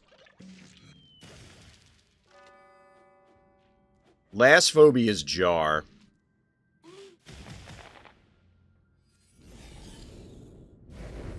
A little heavy metal act.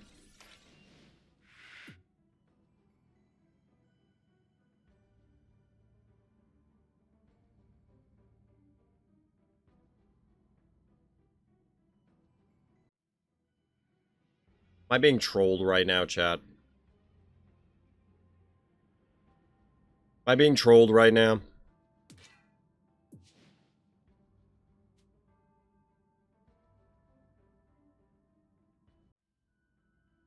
I think I'm being trolled.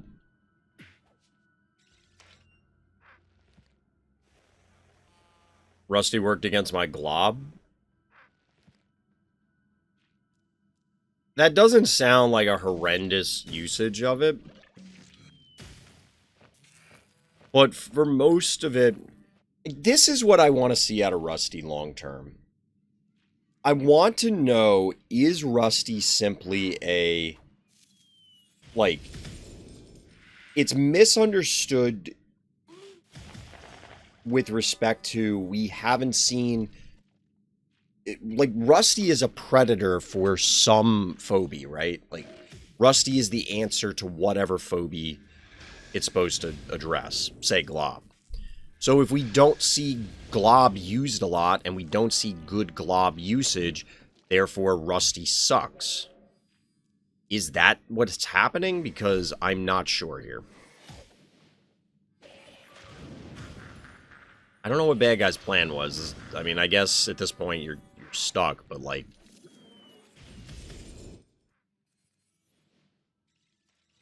It sure seems like we knew what was going to happen. If this Rusty literally connects with nothing, it might be the worst troll than just simply putting it on the board. Alright, Rusty can connect with something. Everything lived. Technically. It lived through the erratic. Ouchtown population bad guy.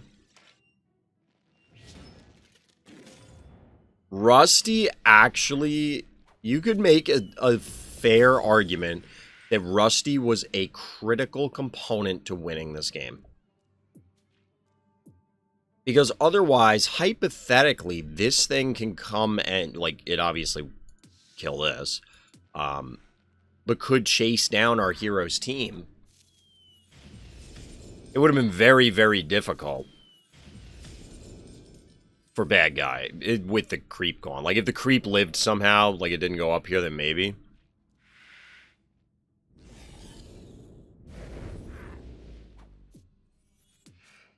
Get that power down.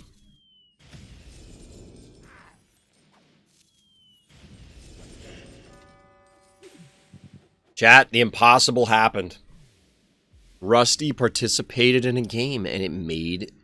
Like, that was a reasonable usage of Rusty. It wasn't, oh, I dropped Rusty on the board in a game that I already had clearly won. You know, Rusty played a component in the victory there. It happened. I can't deny that one. Like, that... Like I said, it wasn't some weird circumstance where Rusty just happened to be there. That Rusty did something. Would it have been better if it was a different phobie? Probably, but at least Rusty did something. GG. Master Dark did it. All right, chat. Potenzia, our hero, back on detention. This is why I love detention. Yeah, we'll see. We'll see. Yeah, I get a little chompage for the Rusty in the last game. I don't think anything's topping the Rusty.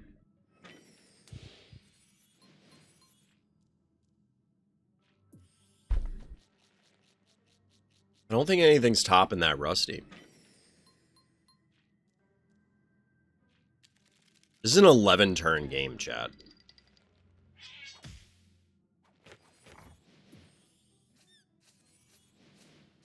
Alright, hold on a second. Like, these are not low stress level players, right? Not like super low. But I've seen a number of people recently just opening Gin Sting. Why is this back in vogue? Why is this popular again? And I'm not saying, oh, a bunch of low players that were watching games. Like, we saw it in Fright Night, and we saw it with other high-level players. And it's just funny how the trends for these sort of things swing back and forth. A pretty aggressive start here, and bad guy doesn't have great responses. And I guess this is okay.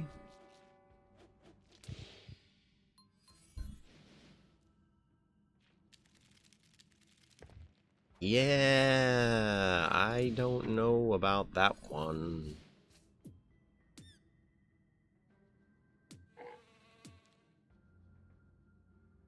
I wonder if bad guy didn't count this up, or if they did. Wait.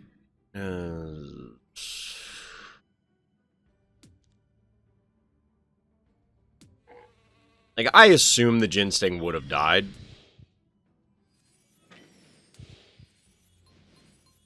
Like, this is a ridiculous amount of pressure.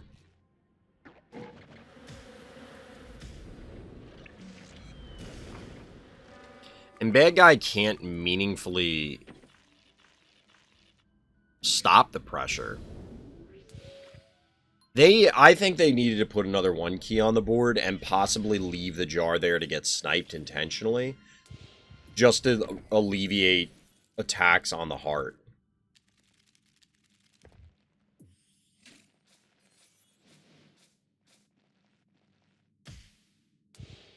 Because if you don't stem this tide 2 turns ago, you're dead.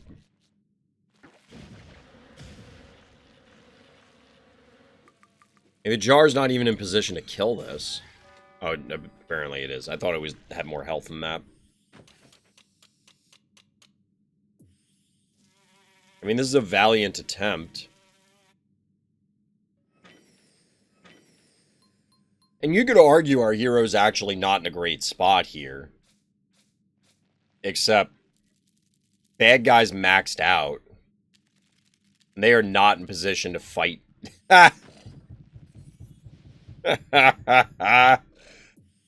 So the boomer is locking them out from even repositioning now. I mean, you can kill it and displace and whatever, but, like, this is hysterical. It had literally 1 health. Lol.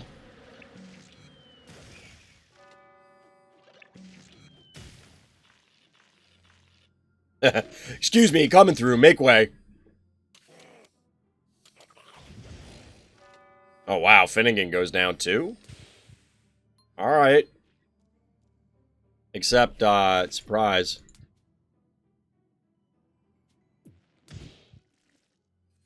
This is going to be a droney finish, isn't it? It has to be, yep. Nobody suspects the droney. Got him. Got him. That was actually a very aggressive opener. I think solely facilitated by bad guys opener. Well, not solely, but heavily facilitated by bad guys opener, and then unwillingness to allow... Yeah, Boomer MVP. When was the last time you saw that? I don't think we've ever seen that. But I think bad guy didn't do a great job of, like, just accepting there will be losses, right? If they had like one more turn, they might have completely flipped the game, because they kind of had not complete control, but they had a lot of control with just way more phobies. But it would have been tough to try and come back, because you just dug such an enormous hole early in the game. And you have to match the aggression to a degree. Like, there are some maps where you just can't soak the damage. Certainly not for that long. GG. Alright, chat. We got a Karst game. It's funny. Karst messaged me offline in Discord and goes, sorry for submitting so many games, but I had some fun ones. And I'm like, it's fine. People submit like 1,000 games at a time. You're not even close to... Like, we've had people literally submit like 10 games. It's like, alright, well, we're going to be covering your games from like now until 2025. What? What are the notes for this? Barzilla used to tank Evo 3.0 and take him down. All right. I actually kind of like that. Like, I think that might be a reasonable response. You gotta watch the Karst versus Hyper on the Big House. Karst didn't actually send that game in.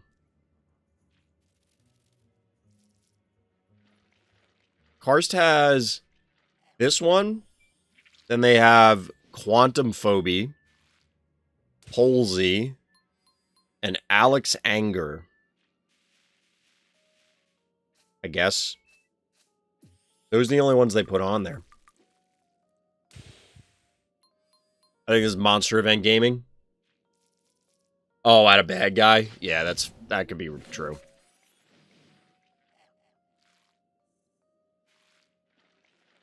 That was an event I didn't really get to participate in, unfortunately. Real life caused some Phobies downtime for me, we'll say. I don't hate the aggressive sarcasm push, but it's so early in the game that it's just going to happen.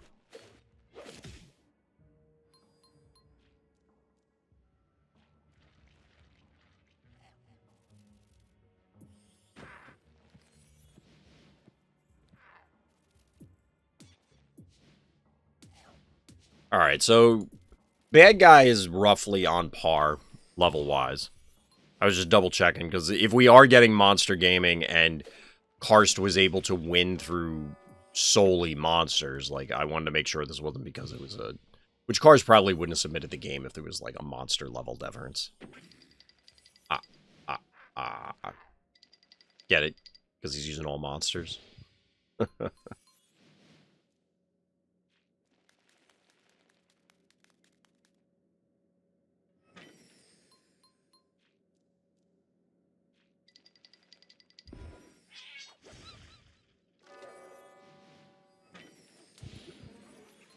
Yeah, I mean, that... There are some maps where Bachelor is just so bad. And I feel like this is one of them. You have to be very careful about the displacement, and you can't do it when, like, what just happened, where the cat is able to just connect once, and it's like, alright, I snipe your one key and claim the panic points. Bad guy spends all their keys here, gets the Evo.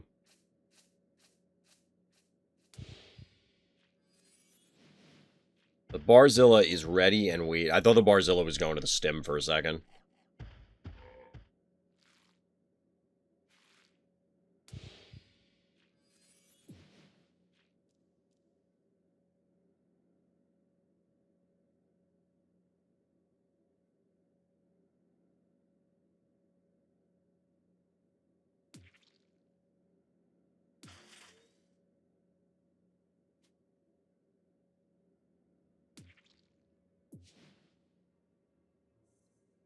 So, I was originally thinking that this was bait. But I think, well, I was going to say, I wonder if let me rephrase this. I'm stumbling over my words. I was concerned about the microscopic because I thought it would get sniped. However, bad guy can't one-shot it, and then they're 100% dead. Because while the Klepto isn't super tanky, obviously Barzilla and Sucky are. So now we just get aggression here. Bad guy able to get some good retaliation, but I mean, that's a lot of health. And by the way, that Barzilla's on the stem.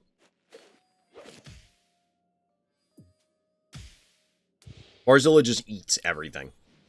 Just tanks everything.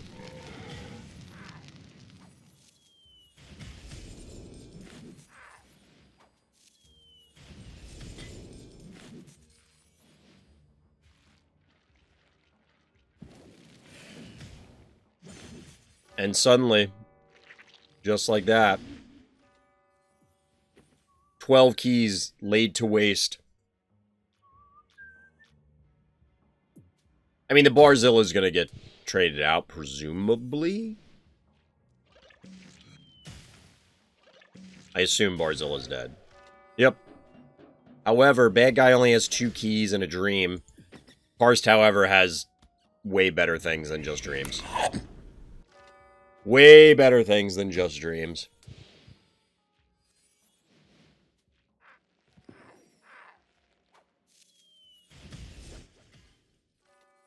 Barzilla trades for their entire team? I mean, pretty much.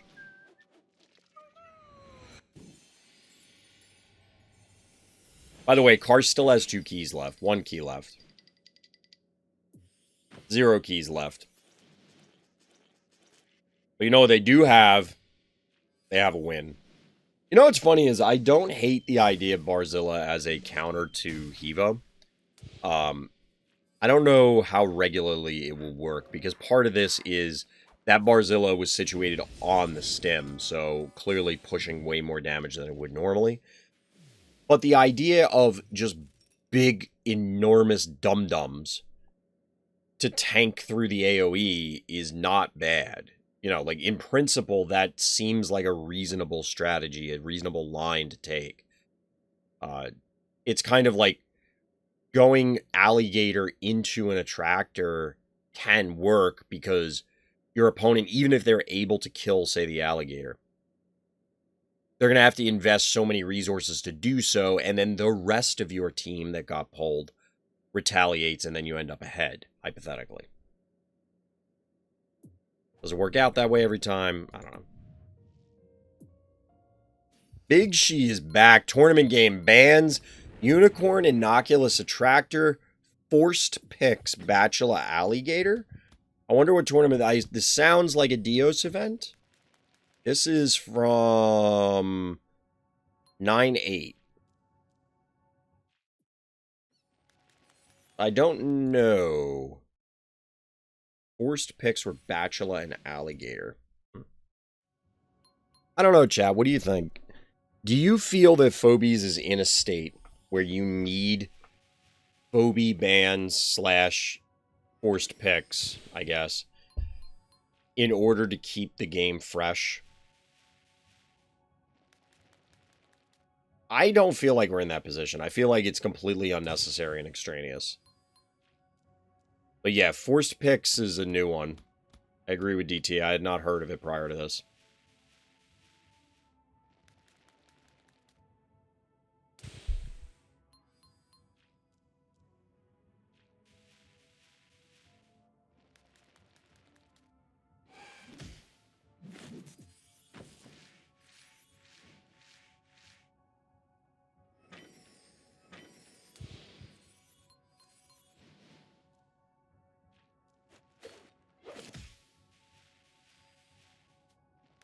Yeah, this aggressive bachelor push, I guess. Yeah, I don't know, Big She.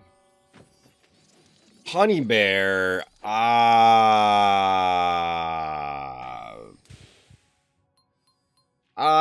get it, but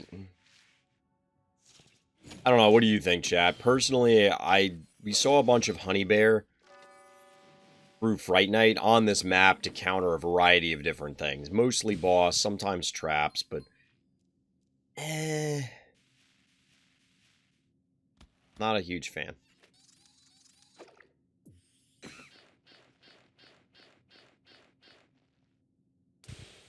And Gonzo. That's a lot of one-movers without a terraformer for this map.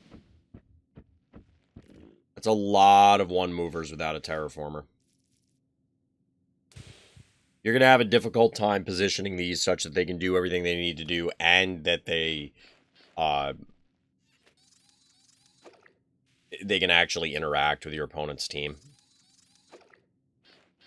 Like, look at how much rearranging and just micromanaging you have to do just to rotate one thing. Now, imagine if, like, you were running out of time and needed to get your like, do something complicated.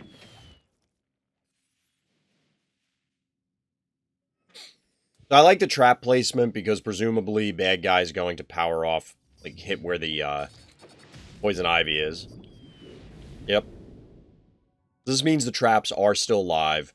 Still a threat to your opponent. And we get the counter gator, as foretold in the notes.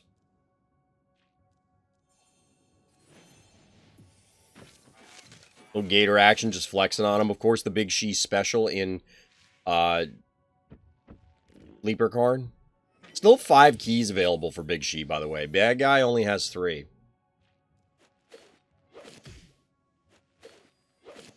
Bad guy's about to have their gator poisoned.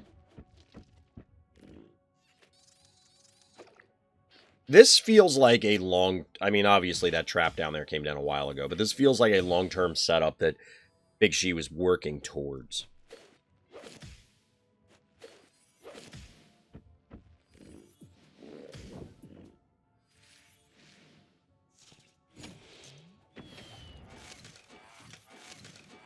Got a little double poison action going on this thing. The boom's kind of a threat here. Bad guy can't supplement this very well. Yeah, they need to just leave. There's no reason to be there. No need.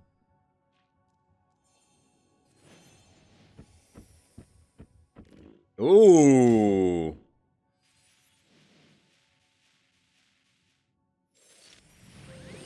Alright, I like that. I also love this, turning off the Gonzo, because otherwise there probably is enough damage to rake the gator over the coals here.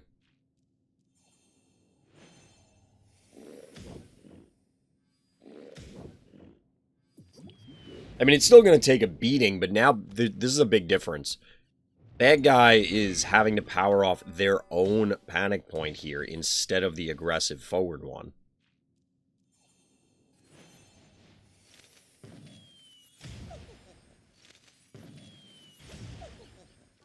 I don't really understand that cassowary advance.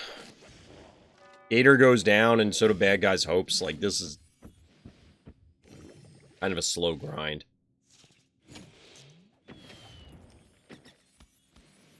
I would have to say that I think that this came down to phobie choices. While the phobies that bad guy chose, I guess, in a vacuum are fine, they don't appear to be what you really need, given both the phobie constraints and then also the current game state.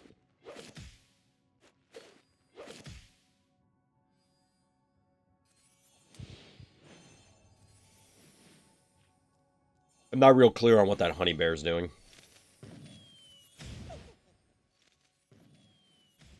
I guess it's just tanky enough that it might be fine? Or bad guys pseudo-surrendering? If they were doing that, nope, not even close. That's dead. I guess they're pseudo-surrendering, but if it was a tournament game, you could just do that.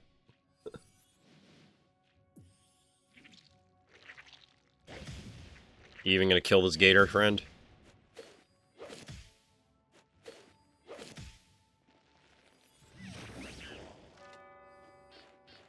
Gator goes down, but not that it particularly matters. Triple panic point advantage, no honey bear. You can power down the Gonzo constantly. Or you could be aggressive and get after him. It really doesn't matter. Well played, Big She. Yeah, the phobie... I don't like phobie bans. I absolutely don't like forced phobies. Like, if people enjoy that, that's fine. More power to them. Run events however you want. Run events however players want. That sort of thing. I would not play in an event where that was the case.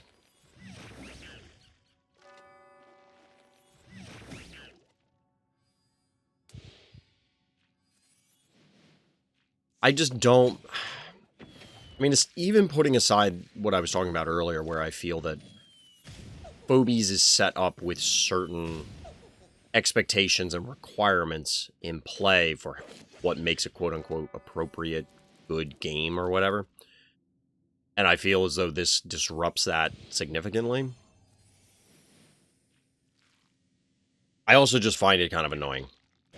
Like, I would be really annoyed to have to try and track all that kind of stuff all the time, even though it's not that big of a deal. But I have to imagine there's a non-zero number of people that lose games or whatever because of all of the layered on rules. But I guess it is what it is. Like I said, if people are enjoying that, great. I hope they do. But GG. All right, probably the last game breakdown for this set. We got Just Random here. My new Ultra Rare is just too thick. All right, let's see what it is. Looking at a little Mysomania here. The classic Stabby Go. I don't know about that one. I don't know about that one. That seems weird. That seems weird.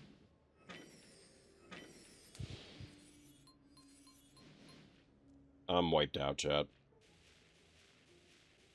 I don't think I slept more than a few hours in the last several days.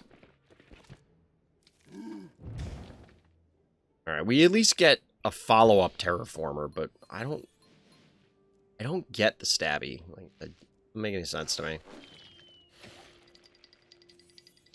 I'm just not a fan of Stabby and Bowmangles on large maps. Their home is on small maps. They do their thing. They dominate there. They're definitely useful on larger maps, but I'm not super excited with them. I do wonder at higher levels, or stress levels that is, how viable of an anti-Akira... What? What is this Stabby doing? Isn't this just dead? Why? Why is this even happening? A Snowball or Jar can get it. Like, the Jar can even get it off the stem. You obviously can position such that the pole is meaningless. You don't even need all that. That just... Okay, sure. Why not? I guess if you hate Stabby that much, you just kill your own Stabby by sending it into your opponent's ranks. I don't know. I'm not even sure what it was intended to do. But why? I completely forgot what the hell I was saying before this chat. Dozer! Yeah, that boy is thick. Look at Dozer's adorable haircut. Look at the top of his head. My man definitely combs his hair with a spoon.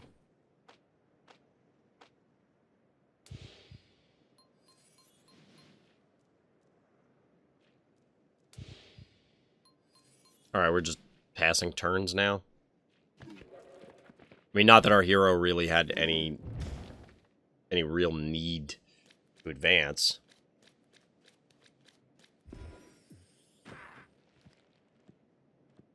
Little klepto.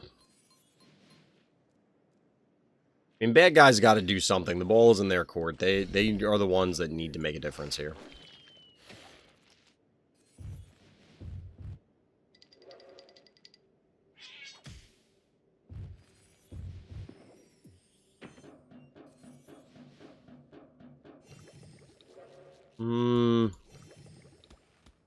I get the positioning here. You can break stuff open with Gravedigger, and it protects it from getting yoinked and randomly killed.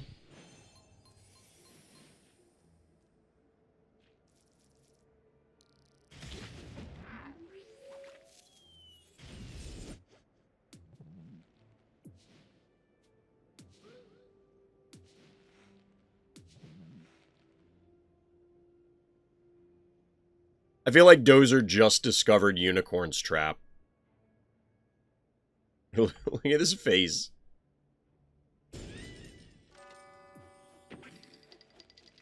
Dozer's just a happy guy. You can't help but be happy around Dozer, right?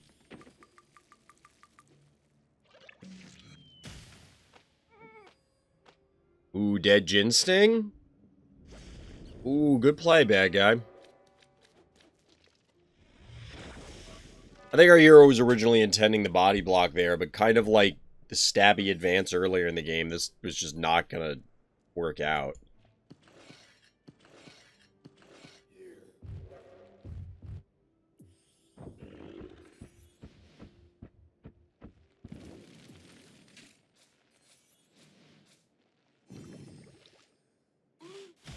Is that Blinky not just dead?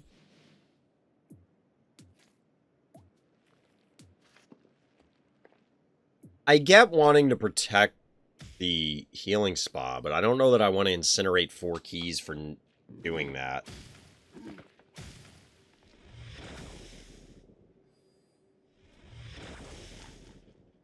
Yeah, like Blinky just eats it. Now, bad guys offering up the sheep, I guess because they felt bad? I don't know what the sheep's plan is, because clearly the gator's going to go stand on the freaking spa. I guess you could block it in with the sheep, but then why would you do it now?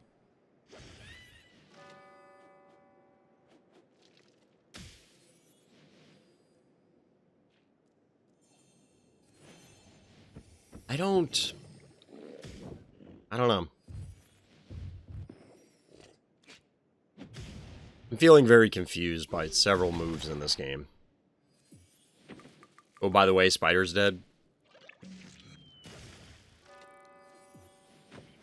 Okay.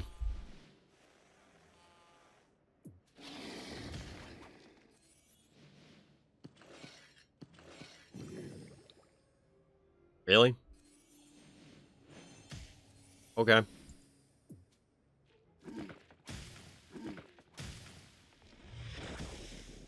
So we're going to have to sink a ton of damage in here, but it's not going to die. So are you going to trap it? Wait, does it die to the sheep? Oh, it just dies to the... Jesus. I had thought it was going to survive. Ha! You're right. You still haven't capped this panic... Oh my god. What is happening in this game, chat? I'm too tired to figure this one out. Like, I don't even know. Honestly, I feel like bad guy's not in a bad spot.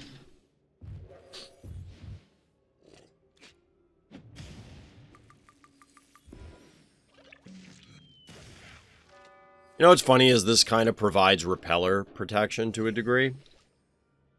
I don't understand the Clinico here. But I'm assuming that this dies to the damage and you can snipe both. Maybe this is enough to deter bad guy from staying?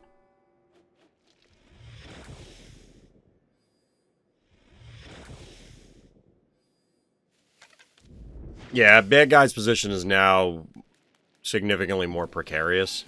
The pressure on the heart is a thing.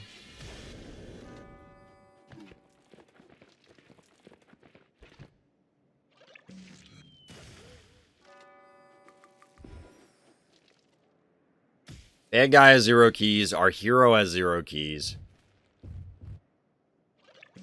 Is this really going to be Dozer Jar just shelling the heart? Oh, bad guy, you need to get back here like yesterday.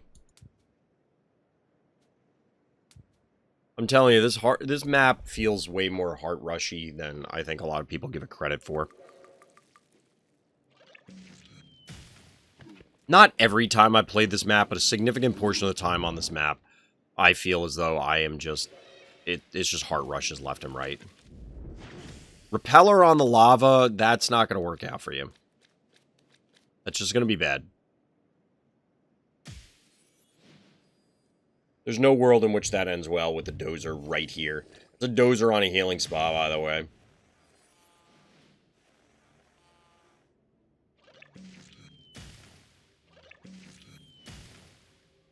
I guess bad guy just... I don't know, there were... The biggest thing for me on this map is I think it can be challenging for a lot of people to recognize when it's time to defend. And if you don't respect a hard push on this map, it can end you very, very, very quickly.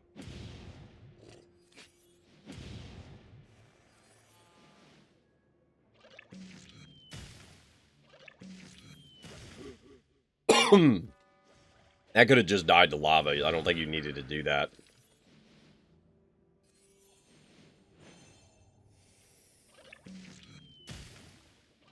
Why wouldn't you go on the stem? I guess you get it anyway, but... And then there was Bo. Does Bo go the distance? I mean, I think we know the answer, but...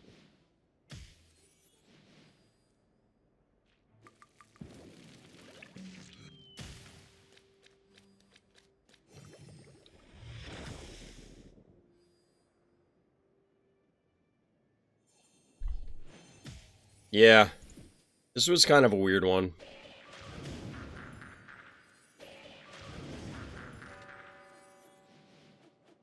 This was a bit of a weird one.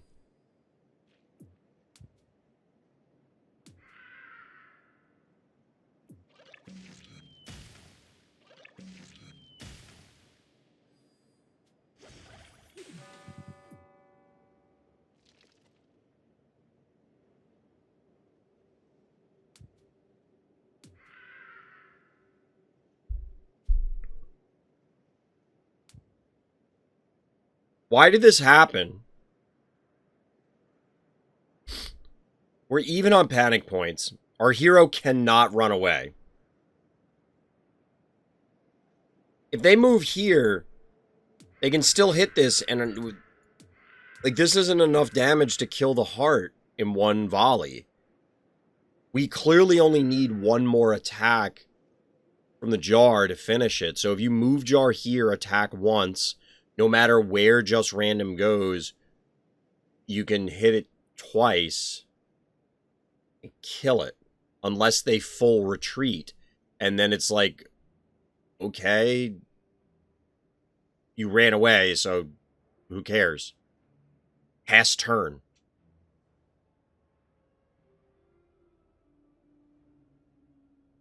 Honestly, if Just Random had run, I think this game gets kind of stalematey.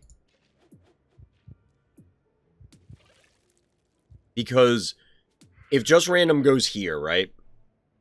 And bad guy is here, neither player can ever advance the game state without the game probably ending.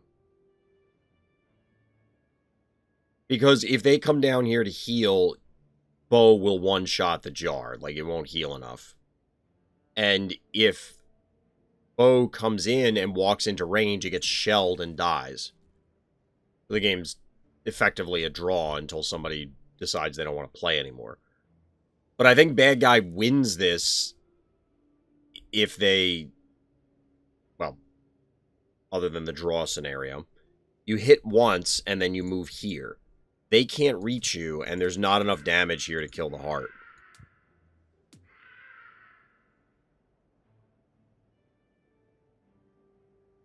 Jar can cap the third panic point in the middle if the bow hides. But you won't get back in time to... Well, so if you cap this, you go here, 1, 2, 3... Yeah, you could reach. You could reach. I guess the risk would be... So if Bo goes here, and you're here...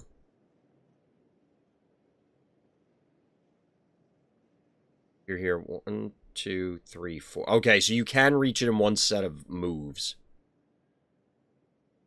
So you go there, Bo runs here, and then Bo dies. Yeah, Bo won't have time to reach the spa. So yeah, bad guy just threw this.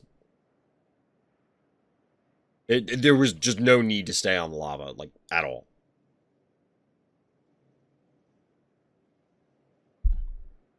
Whatever. GG. You got that W, random. That's all that matters. I'm tired. I need to go to bed. We'll be back tomorrow for variety. I'm not sure what we're playing yet. I'm open to suggestions. I really do need to sleep. I will miss some time next week. I got to figure out what's going on. Like, this is just unfortunately bad timing. Trying to get the weekly events. They're obviously not getting kicked off anytime soon at this rate. I don't know if we're going to be able to get Fright Night for October because I haven't started the process yet. It always takes forever to, like, get things approved, that sort of thing. We'll play it by ear because there's just, like I said, real life stuff going on. So hopefully we can get these things up and running soon, because once it starts rolling, then it's easier to keep it going. Getting everything initiated is the hard part. But definitely some fun games from tonight. Like I said, we'll be back tomorrow for variety. But until next time for more Phobies action, that's going to do it. So as always, everybody, thank you for listening. Thank you for watching. And Black Lives Matter.